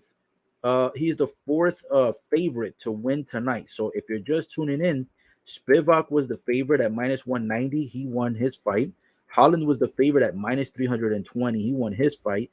Bryce Mitchell was the favorite, minus 165. He won his fight. And Rafael dos Anjos, the fight that just ended, the co-main event, Rafael was the favorite, minus 165. So far, guys, all the favorites have won. There has yet been a single underdog to win any of the fights tonight, which to me is very surprising, because as you guys know, in UFC, just because somebody is an underdog, even if they're a plus 200, plus 300, plus 1,000, you guys know that shit can go any direction. So I am surprised that, like, in the main card, 4 out of the 5 fights have been all the favorites in a row. So right now, if you're going with Masvidal, you might be shaking in your boots a little bit, because all the favorites have won so far. But who knows? This guy could pull up the upset. You got Colby Covington talking a lot of trash before this shit started. He was talking, and that's his mojo. That's his forte. You know what I'm saying? Colby's known for that shit, but he was attacking Jorge Masvidal's in comments, as far as comments go, talking shit about his family, his wife, his history, blah, blah, blah. So this one, if anyone's going to pull up the upset as an underdog, I would expect that Jorge Masvidal could do it. I don't know if he actually will, because Covington is an absolute beast in the ring, and he is not someone you can easily, knock out or make submit. So it's going to be a tough fight. It's going to be a gruesome fight. Hopefully another one of blood, sweat, and tears. Hopefully more blood than sweat and tears. But Colby is number 1 in the welterweight bout division. And you've got Jorge Masvidal is number 6. But he is not no like regular number 6. You feel me? Like, he's like a solid number 6. Like, he can get it done. So this is going to be interesting. So the fight is about to start. Just waiting for the two guys to get into the ring. Thank you guys so much, by the way, for everyone who has tuned in so far. I appreciate you guys. Make sure you like, comment, subscribe. And guys, don't forget you can follow me on Facebook, YouTube, Twitter, and Twitch. For those who are brand new, I'll make sure to give you guys all of the connections of the platforms for you guys to be able to get this, in the future from other platforms that I host this on, in case that one of the platforms happens to ever drop. Okay, just giving that FYI, because sometimes you could be using YouTube and it may lag, or you could use Facebook and Facebook might cut it off. We've had that history in the past where some people had to shift from Facebook to YouTube because Facebook is very sensitive, guys, super sensitive. It's kind of like Facebook is the WWE of sports industry. Basically, they're like the WWE of the how do I say, of the social media. Everything's got to be either rated E for everyone or PG-13 at the bare minimum. So, you got to be careful with Facebook. Sometimes, YouTube does it too, but Facebook is just softer than blueberry muffins, if you catch my drift. But anyway, so far, all 5 platforms are running beautifully and everyone is still here. So I appreciate you guys tuning in. You guys are absolutely phenomenal. We've got a mix. Some of you guys are on Facebook. Some of you guys are on YouTube, and some of you guys are on Twitch. So thank you for the diversity of all of you guys just being on the platform. The fight is on the way, guys. Fight is on the way. First one to the ring right now is the underdog, Jorge Masvidal. Masvidal, excited. And I tell you this, you know how sometimes you watch these fights and these guys take their sweet ass time getting to the ring? It has been all business tonight, at least for almost every single fight that I've watched so far for this pay-per-view and the prelims, the 8 p.m. These people are coming to fight. They're not here for the to play around with the audience. They're not here to go say hi to family. They're not here to be jerking their meat on the way to the ring. They're here to get this done. And these guys are just I like that. I like pay-per-views where guys are getting to the ring, taking the shit serious, and fighting to earn their money, earn your keep, earn the bag. You know what I'm saying? Plus, if you win the fight, don't forget, the winner usually gets some type of paid incentive. So, the winner gets paid and the loser gets paid, but whoever wins the fight, and especially if you do it like in convincing fashion, like by TKO, KO, or submission, you usually get an additional purse that's paid out to you. So, I'm expecting this one to be a brutal fight. Covington's been talking a whole lot of shit, and he better win this fight by TKO. I don't underestimate Masvidal at all. He could potentially pull up the upset. He is the bigger underdog. What are the stats on him? He is plus 250, so he is a decent underdog. Plus 250 is like a decent sized underdog. Covington is the pretty good favorite. I wouldn't say super heavy favorite, because heavy favorites usually like minus 500 to minus 1,000 and up, or minus 2,500 is like you're pretty much almost destined to win. But minus 320 is Colby Covington as the favorite. That's a decent size. Pause, no pun intended. That's a decent, that's a decent heavy favorite. So who knows? We'll see how it goes. I like watching Covington fight, so I think he could potentially just win this one. But I'm not going to underestimate Jorge Masvidal. So let's go, guys. Masvidal is already in the ring. Covington is on the way to the ring. Last fight of the evening. This is the main event for UFC 272. It is started on March 5th, 2022, Saturday, and now we are officially into March 6th, 2022. Started at 10 p.m. I started actually a little bit late. I was cooking some ribs. For those of you who care, I was getting a little bit of the apple crown ready to the side. I actually haven't even drank any. I usually drink during the pay-per-views also, but I don't know. I just tend to now leave the food and the drinks for after the pay-per-view for some reason. That way I can focus more on giving you guys the live updates and making sure that we're keeping this, play-by-play going on, as great as possible as we can for you, keeping you updated so you don't miss anything, especially if you're like at work or you're babysitting, or if you don't get to order the pay-per-view, you can at least listen and tune in almost like a radio broadcast. Here we go, guys. Covington coming to the ring, getting warmed up. He's excited. He's a few feet away. A lot of people, a lot of security having to stand around Covington right now, because Covington, he some of the fans actually hate him right now. Some of the fans have always hated him, but some of the has new haters just for the way he's been talking about the family of Masvidal. So Right now, guys, this one here is going to start in about 2 minutes, and you got Covington. Some of the fans in the front row were actually trying to like kind of almost like put a finger in his face, try to punch him while he was walking to the to the octagon. So a lot of fans don't respect this guy. So I mean, it should be interesting. And the what makes this fight even more interesting is that these guys were BFFs, basically best friends forever. They're not friends anymore after this fight. Well, actually, even before this fight, all this shit talking and also the fact of the animosity and possibly jealousy between the two. I don't know. Been a lot of beefing going on, and they said that these guys don't really consider each other friends anymore. So here we go. Colby Covington, ranked number 1 right now. He was also the former interim UFC welterweight champion. He has the second most takedowns in UFC history with 61 and fifth most wins in UFC welterweight division since 2014 with 11. So a pretty interesting stat sheet for Covington there. So guys, this one right now is on the way. Covington has just gotten into the ring. Masvidal has already entered the ring. There has been a lot of security not only entering into the fight, but there also has been a lot of security before the fight started, because they said that they did not want these guys to brawl it out before the fight begins. So there has been security throughout the entire arena. This is being hosted in Las Vegas, Nevada, the T-Mobile Arena. I am not physically there, but the actual pay-per-view itself, that's where it's being hosted. And there's actually a lot of people and security inside of the octagon right now as we speak, because they don't want this fight to start earlier than expected. So this right now is about to start. The tail of the tape for this one, for the welterweight bout, the final fight of the evening, you have Covington, 34 years of age, and Masvidal, 37, slightly older. Both guys are 5'11". Both guys weighed in at 170.5 pounds, and the slight reach advantage to Masvidal, 74 to 72. Here we go with we got Bruce Buffer right now doing the introductions, the delegations, and giving you the stat sheets of everything that's going on. I'm definitely digging the blazer and the bow tie, no pun intended. But Buffer came in, looking official today, bro, looking like the Ric Flair of UFC, basically. And we have the experienced referee. This is what I like to see.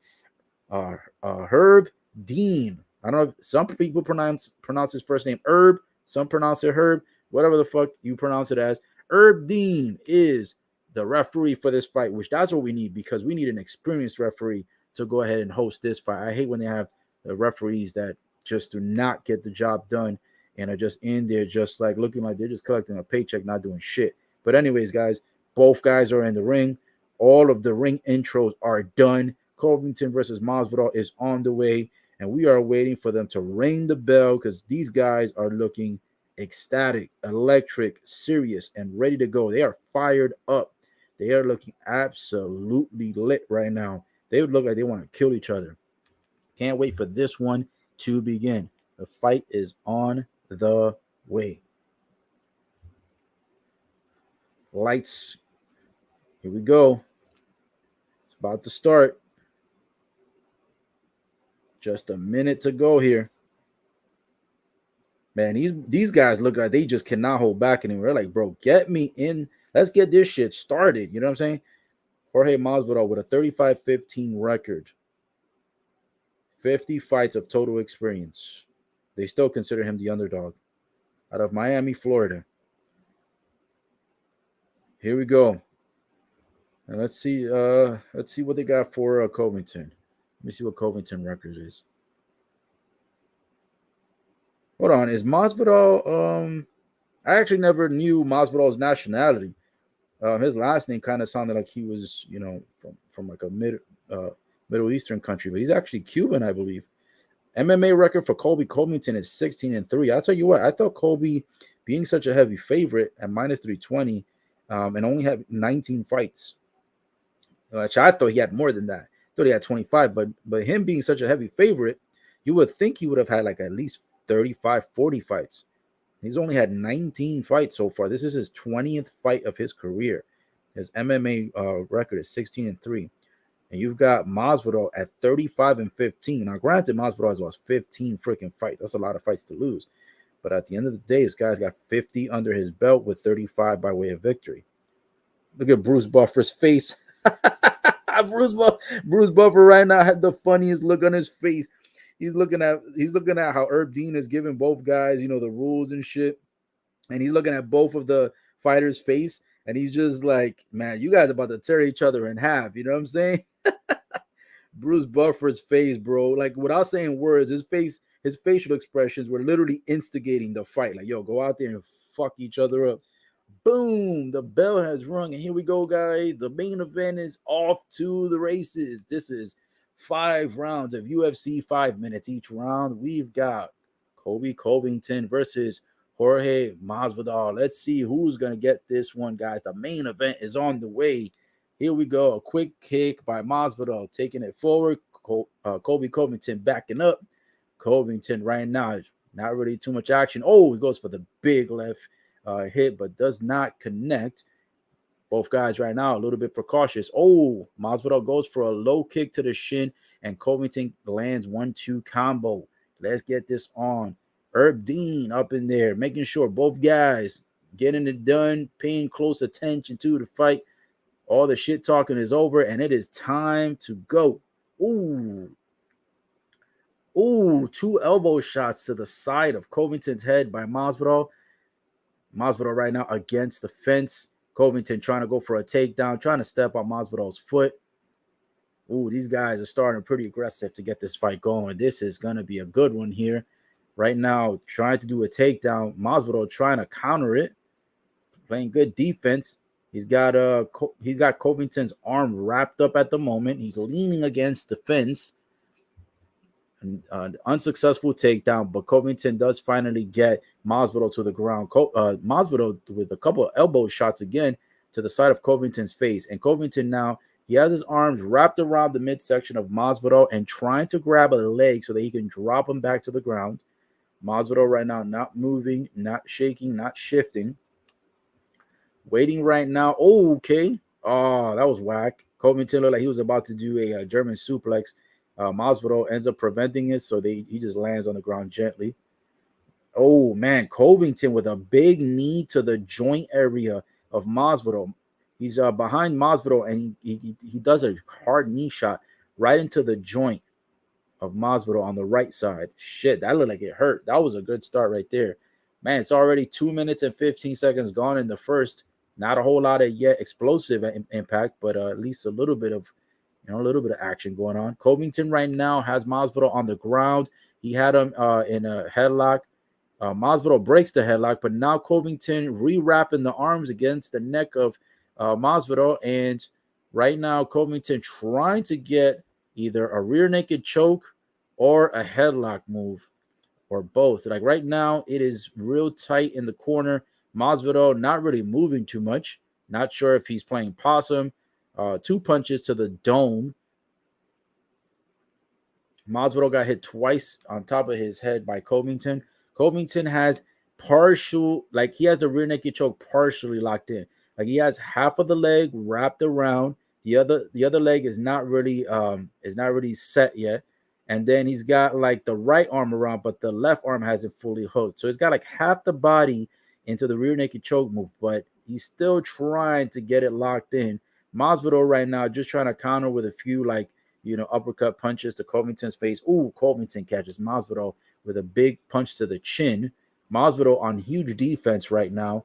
1 minute and 25 seconds remaining in the first. And this one right now, I have to say it's mostly been Covington. Masvidal have had a few, licks here and there. Pause, no pun intended.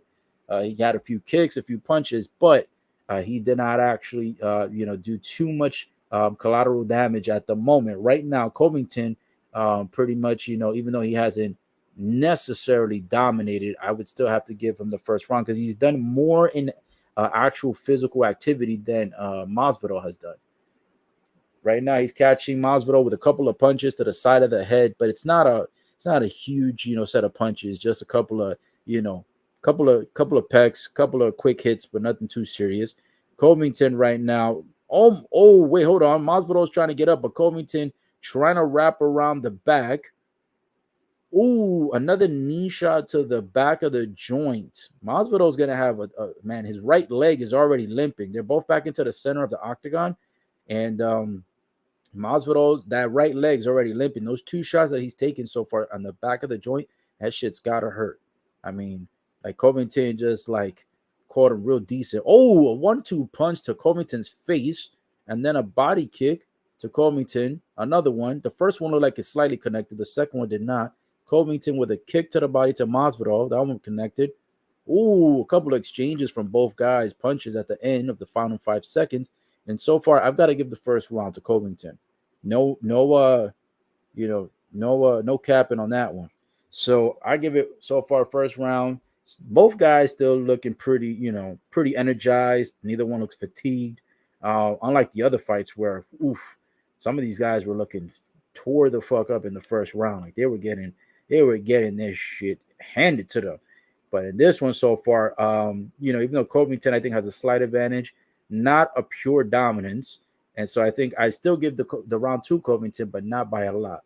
So 1-0, Covington up so far. And I think these guys got to go for the knockout. I'd like to see this main event end by a knockout. I think it's been a while since UFC has had like a TKO or a KO in the pay-per-view, like in the main event. It's not as common as when the sport first started. But nonetheless, if it goes all 5, hopefully they're all action-packed. So here we go. First round in the books. Waiting for the second round to start. The referee, Herb Dean, already giving some type of ruling or regulation to Covington. I'm not sure what happened. He's over there discussing something with him about his corner, and I don't know if that has something to do with his coach. I don't know if that had to do with him getting up a little bit late. I'm not sure what the discussion was about, but Herb Dean, the referee, not happy with him and had a long discussion, not long, but in UFC world, long enough where he's kind of reprimanding him. But anyway, guys, the fight is back in. Second round started. Covington right now with a quick punch start. Oh, shit. And Masvidal kicks the fuck out of Covington's leg, almost drops his ass to the ground. Damn, that's going to sting for a couple weeks. Covington trying to go with the wild 2 punch that he usually does. A quick left foot to the face, but misses. If he catches that one, Masvidal may have been stunned. Right now, it's 4 minutes and 13 seconds into the remaining in the second. I've got Covington winning this one, hopefully by TKO, but I think he's going to win regardless. Masvidal right now playing a little bit more defense, but he gets a nice body kick, body shot to the stomach, right in the abdomen and rib area. Covington looked like he might have gotten slightly hurt by that kick, slowing down his aggression a bit. Couple of exchanges right now by both guys. And in the first round, 29 strikes to the head compared to Masvidal's 5 strikes. So it's obvious numbers. Covington obviously won the first round. Here we go. A couple of elbow shots. 4 or 5, 6 elbow shots to the head. Masvidal just giving those elbow shots to Covington decent, no pun intended. And right now, Covington trying to do another takedown, trying to step on Masvidal's feet. Bro, I hate when I see when guys do that shit. If it was me in the ring, I would hate somebody to do that shit to me. Like, try to step on my feet to take me down. Like, bro, I'll fucking kick you in your shit if you try to do that to me. But here we go. On the fence, Covington trying to do it. A knee. Looked like it was almost a low blow. So Covington, that looked a little low. Referee Herb Dean steps in for a sec. It did look low. That was a late reaction by the referee, but it was the right call because that did look low. Like, look at this. They're showing the replay with the knee. Yeah, that was straight to the cock and balls, bro. That was straight to, the crown jewels. They're showing the replay right now, and like, yeah, that was not even close to try to even. It didn't even look like he was trying to aim for the abdomen area. Like it looked like it was intentional. So I don't know. Are they gonna take a point? I'm not sure. Dean right now talking to Covington and Masvidal in the corner trying to breathe, capture his composure. I think they get, what is it, like a minute, 5 minutes? I don't know. But it looks like Masvidal is taking the full time frame to recover. And Covington got to chill, got to be careful. You lose a point for that kind of shit, or maybe get disqualified. Covington comes in with a quick left, right, and Masvidal now with a left. Covington tries to go with a flying knee kick, missed. Masvidal returns the favor with an actual knee that connected to the abdomen. Oh, another knee kick to the abdomen that connects. Masvidal looks like he's lighting it up now. 1-2 combo connects. Them boys are getting lit out there right now. Fired up. Ooh, a nice little kick to the leg of Covington. Covington goes for his own exchange, misses on his kick. Masvidal goes for a right, misses, goes for another right, misses the headshot, but catches the body shot, no pun intended. Oof. Covington trying to go for a big right hand, missed. Both guys in the center of the octagon with 1:48 remaining. Covington catches Masvidal on the chin. Oof, a couple of flurries exchanged. Some of them land. Oh, both guys go for a kick and Covington to the ground. Both guys go for the same exact kick. They both connect, but Covington is the one that falls to the ground. Masvidal trying to take control. Oh, but Covington turns this shit around. Maybe he was playing possum. Covington has both legs almost wrapped around, and he has the arm wrapped around the neck, going again for the rear naked choke. Oh, man, but Masvidal breaking it up. Both guys playing great defense and playing possum possibly against each other. Almost like they have a similar blueprint to beat the other guy. Pause, no pun intended. 1 minute and 3 seconds to go, and Covington with 3 punches to Masvidal's face. All look like they connected, and then a body shot, and then Masvidal connects with his own punch, and then Covington connects with 2 or 3 more punches again. The striking attack has been serious so far in this round. This has been a much better round than the first. What an onslaught right now.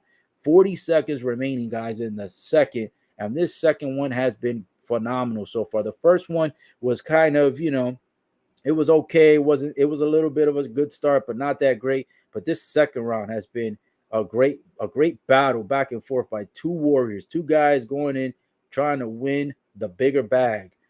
Covington right now with a couple of punches that land on Masvidal's face, and Masvidal connecting a couple of body shots. Oh, a knee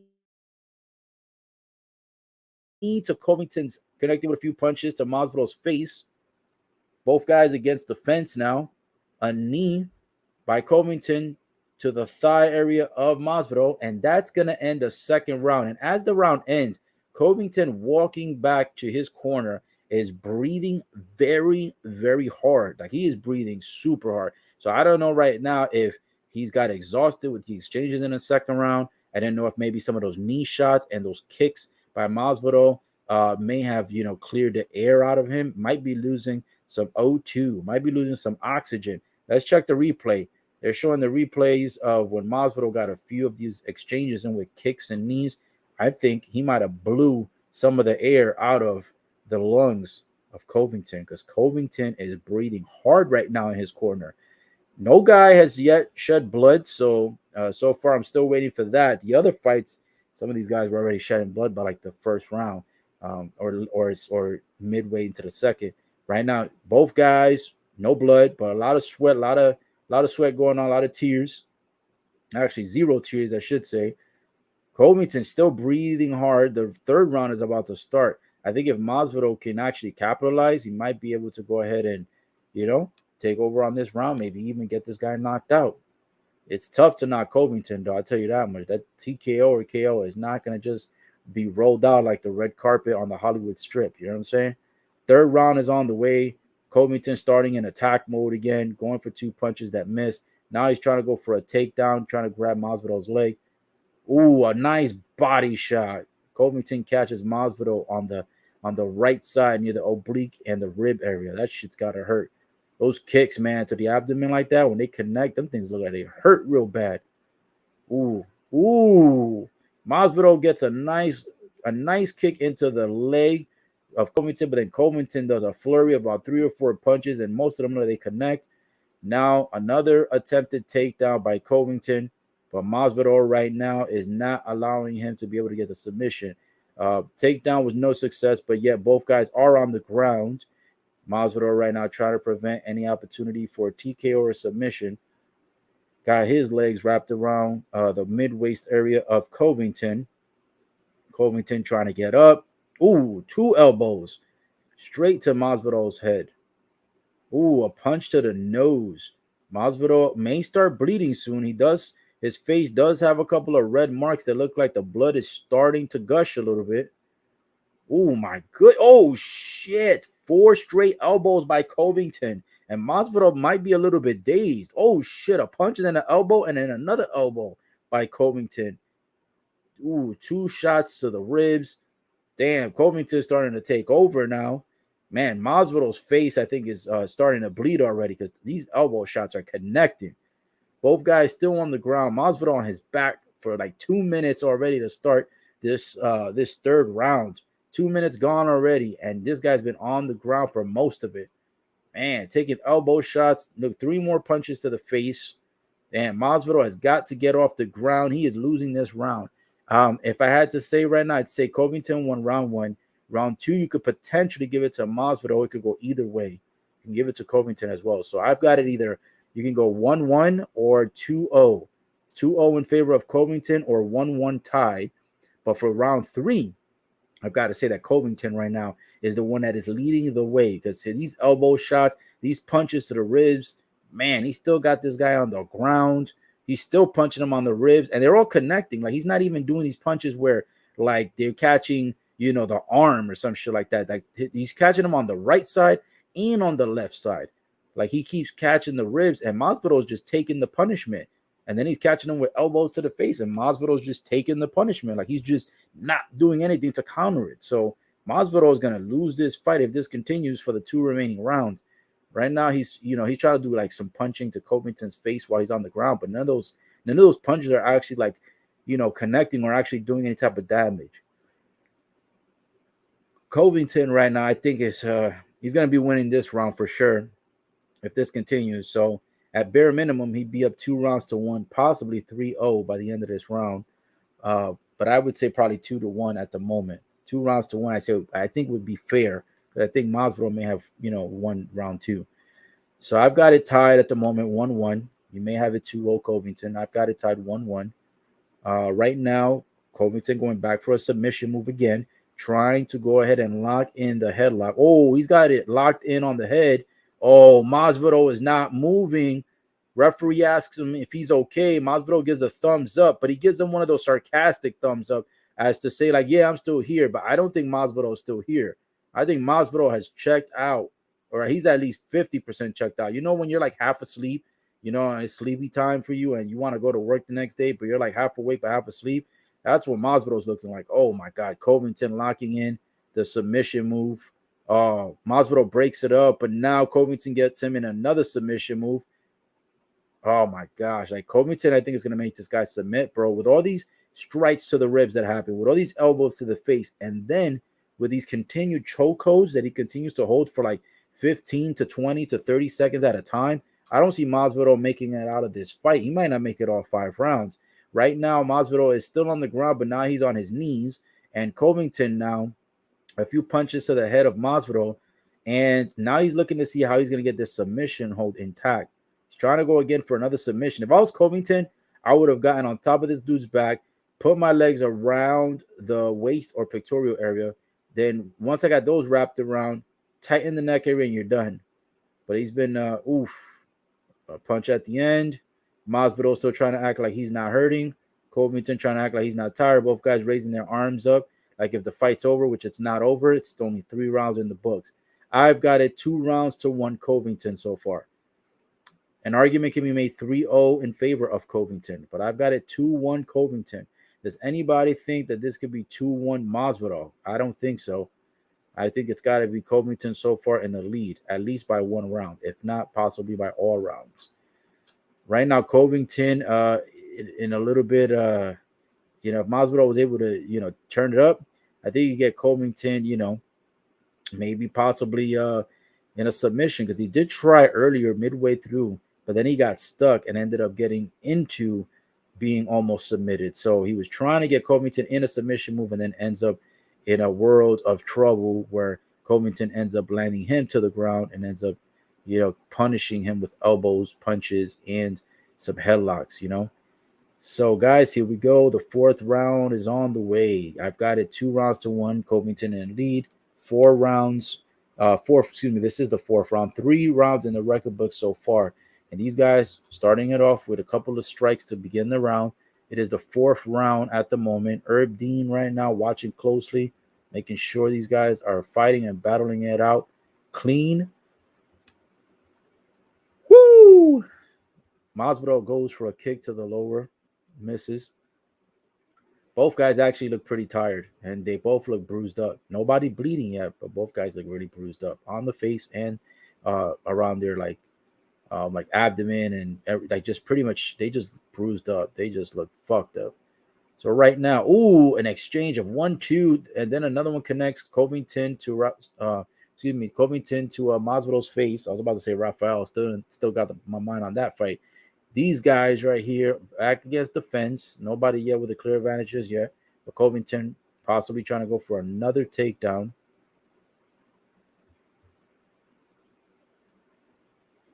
Right now, he's trying to get him in the takedown, but no success so far. Right now, Masvidal looks like he may just be trying to survive the fight. Oh, shit. 1, 2, 3, connect. Masvidal's face getting lit up. Covington again starting another round, dominating so far. I've got him ahead 2-1. He may potentially take this 4th round. I think this is going to go into decision more than likely. And Covington, I've got him for the victor. We'll see if he's going to be victorious. Masvidal right now not letting the hands loose. Oh, man. Oh, my gosh. A right, a left, a right, and then another left. Absolutely stuns Masvidal. And then Covington goes for a takedown. Bro, why do these guys keep doing this?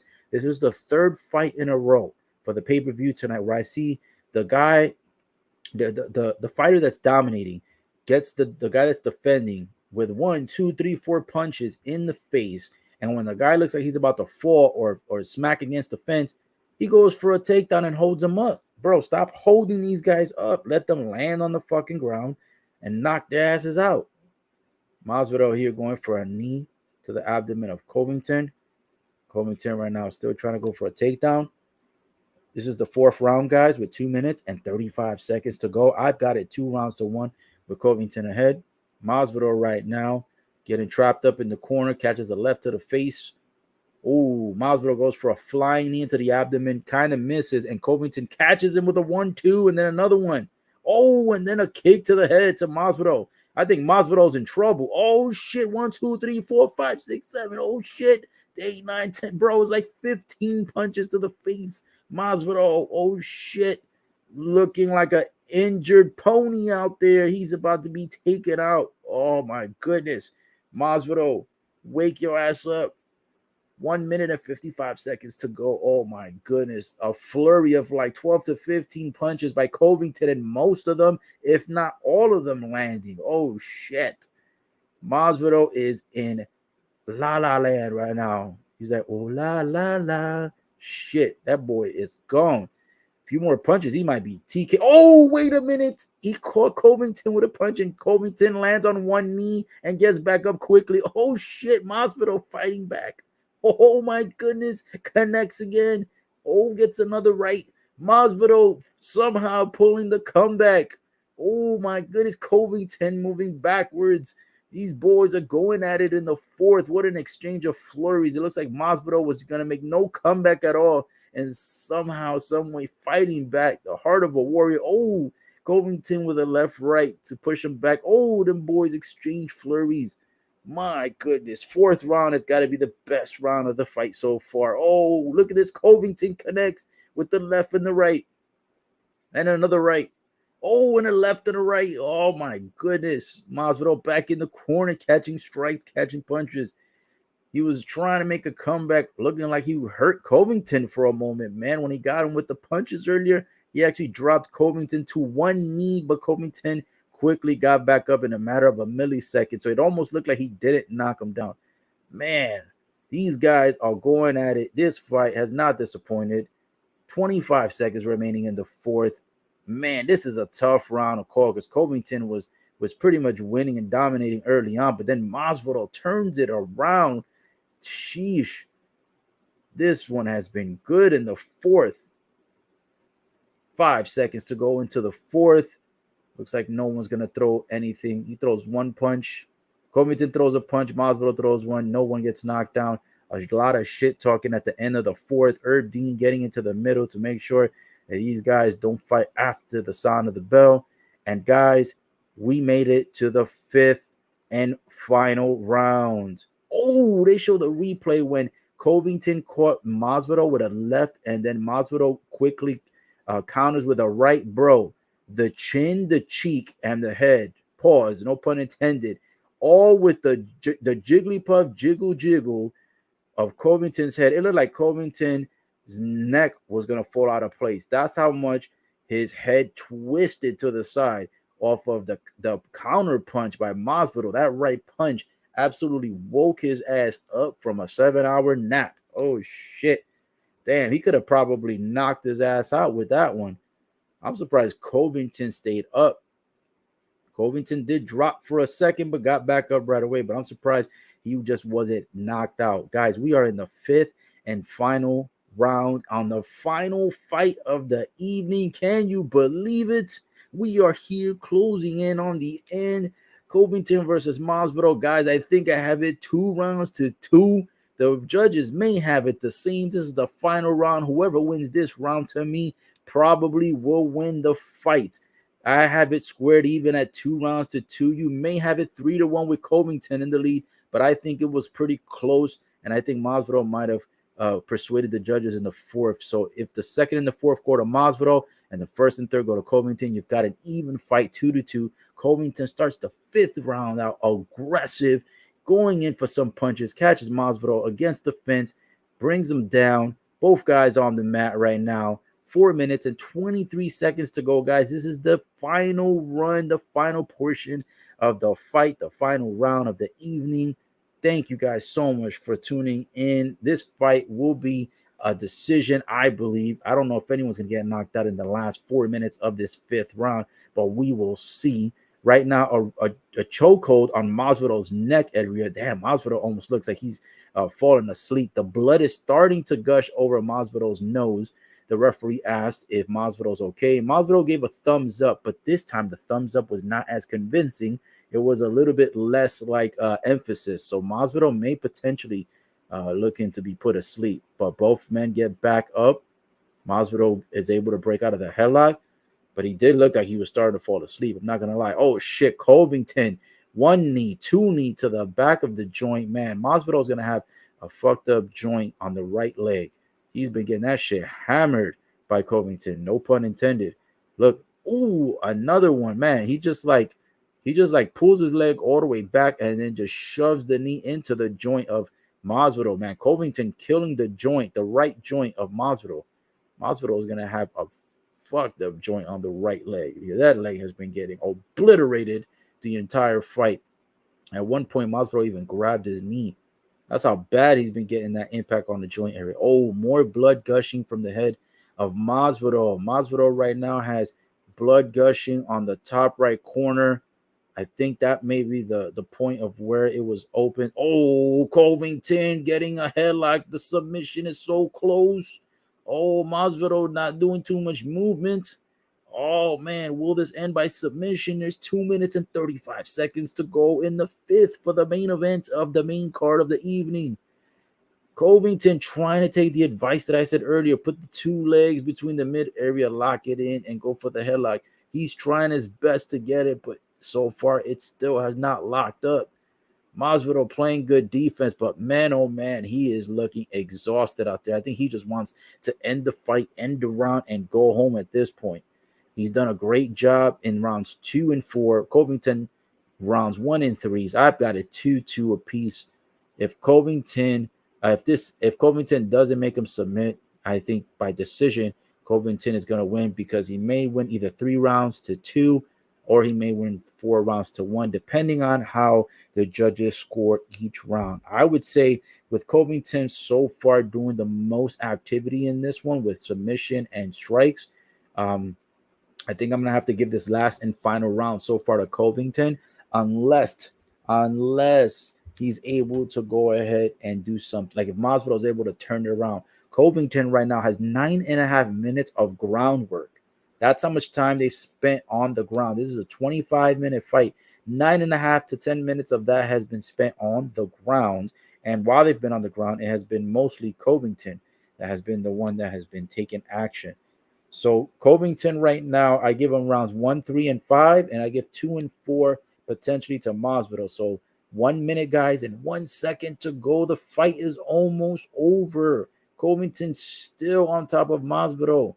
Right now, these boys are still on the ground. Masvidal still having the better part of the exchange. Masvidal gets a headlock from the back part of the neck of Masvidal.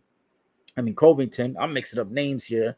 Um, Masvidal right now looking like he is just trying to escape at this point. Like he is just trying to prevent the rear naked choke from happening. He's not really throwing any punches. Covington right now is trying to make him fall asleep.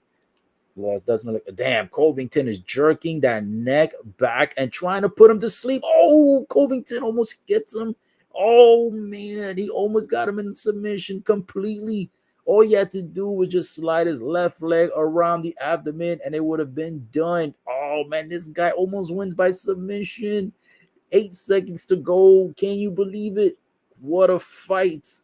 This pay-per-view did not disappoint. This broadcast did not disappoint. He gets 1-2 punches and the ref pulls Covington off of him and the fight has ended, guys. We are gonna wait till the scorecards. Will the judges go in favor of Covington? I think so. I've got to give it at least 3 rounds to 2, if not possibly 4 rounds to 1 in favor of Covington. Regardless if you go 3-2 or 4-1 by decision, and I've got to say Covington. This has got to be more than likely a unanimous decision. Now, ironically, towards the last 3 seconds of the fight, Covington was throwing 2 punches at Masvidal's face. Masvidal did not appreciate it because he felt that the 2 punches came after the bell rung. The referee had to break them up. Masvidal almost goes running towards Covington, pissed off. And Covington and Masvidal right now are talking shit to each other from across the octagon. Both of them cursing each other out. Referee and a bunch of guys from security are in the middle, and right now they're trying to make sure that these guys do not do anything else because the fight has ended and the fight is officially over. We are waiting on the winner, though, the winner, because it has gone through all 5 rounds. So we are waiting right now. They are keeping these guys separated because 5 rounds of UFC is over. The fight has been completed, but we are waiting for the scorecards. We are waiting for the judges to see who won the fight. I've got it, possibly Covington winning this fight. I think he did more than enough to win the fight. We are waiting for that to come. But as we wait, a lot of drama inside of the ring with Covington talking shit, Masvidal talking shit, both guys cursing each other out, and the referee and the security are making sure that there is no extracurricular activity at the end of the fight. Man, this one was pretty good. It wasn't as bloody as I thought it was going to be, but definitely a lot of sweat equity in this fight. But I think Covington may have done enough to be able to go ahead and leave this fight victorious. We will wait and see, guys. Waiting right now for them to. Man, they're still out there talking smack.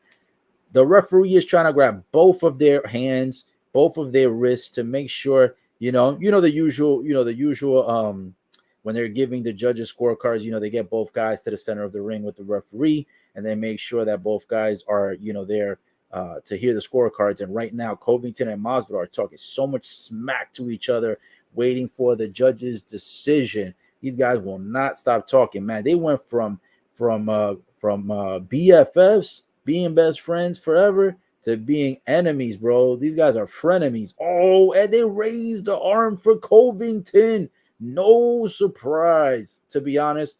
I think Covington definitely did more than enough to win. Man, these guys are still talking smack, still talking shit to each other while the fight has already been decided that Covington has won. And by the way, guys, unanimous decision, not split decision.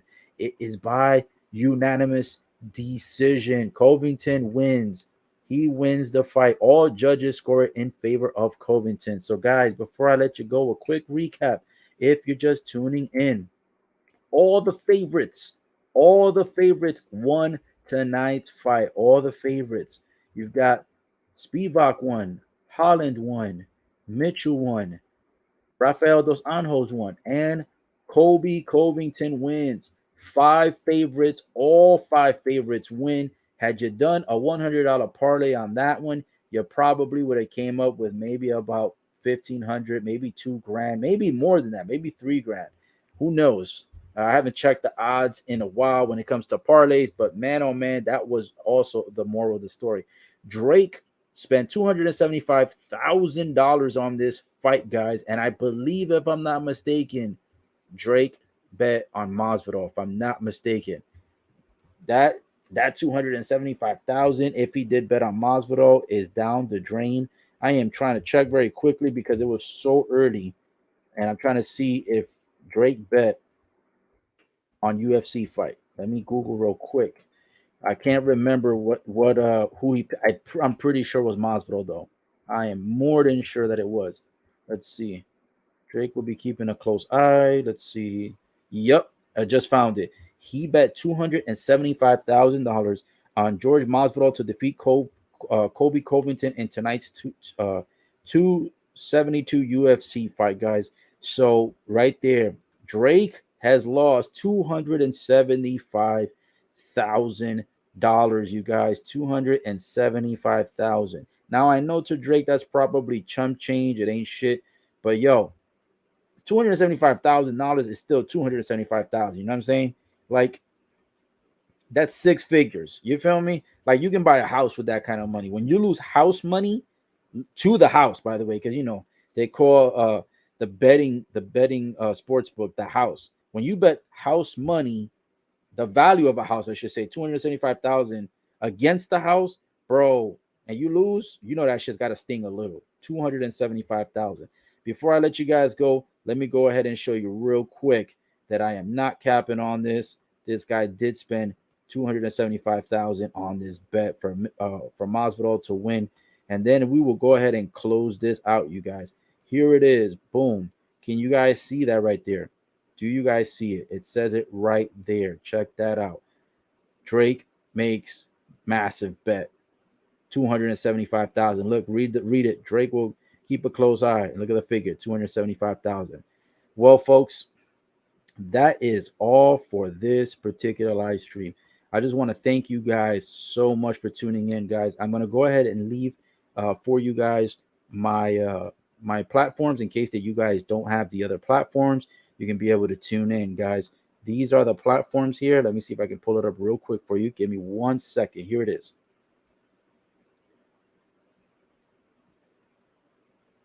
So those are the platforms right there, guys, for YouTube, for Facebook, for Instagram, for Twitter, and for Twitch. Those are the platforms, guys. Those are the platforms. If you're not following me already, make sure you do follow me. Make sure to like, comment, and subscribe, please. Show all the love that you can. Share this with other people who may like it. The recap will be available, guys. So if you missed any of the recap, you can watch it again on any of the platforms that I stated: Facebook, YouTube, Twitter, and Twitch. Tune in to any of those platforms, and you will be able to go ahead and watch this all over again if you needed to. Or you can just go to the main sections of where you may have missed. Guys, are you excited? Was this a great broadcast? I am. This is how we should be right now, dancing like Banana Mario, because this was a great pay-per-view, a great broadcast, did not disappoint at all. And I would say that I enjoyed spending my time with you guys this evening. I've got ribs waiting for me. I've got apple crown waiting for me. And I've got, of course, after a good time with you guys, a bed waiting for me to take a great nap. Guys, thank you so much for tuning in. I appreciate you guys. I love you guys for the support. Make sure to like, comment, and subscribe to all platforms and channels. And guys, I appreciate you guys so much. Do not forget to tune in.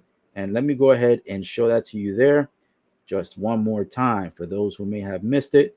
And guys, here it is again, a little bit bigger and closer.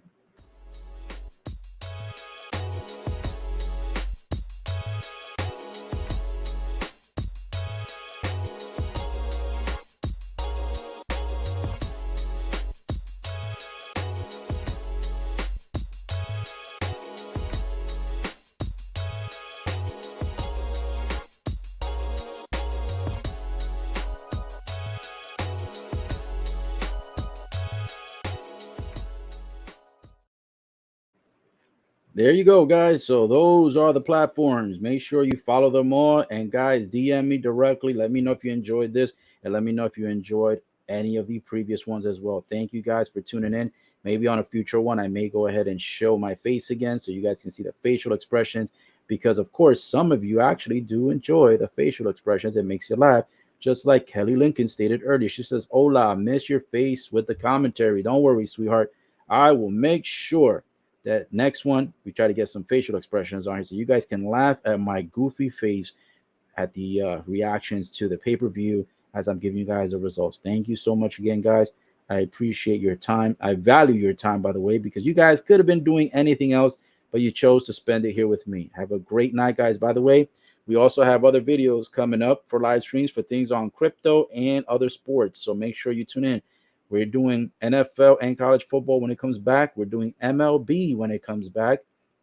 And we will be doing more crypto and other stuff tuning in. So, guys, I hope you have a great evening. This platform has a diverse set of videos. Go check out some of the older videos. You might actually enjoy them. I can assure you of that. Some of them have my face on it with the facial expressions if you want to see some humor and laughter. So, go enjoy. Take care, guys. Be safe. Enjoy your weekend.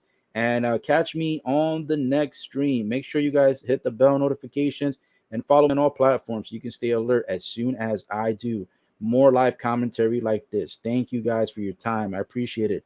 We'll talk soon. Peace.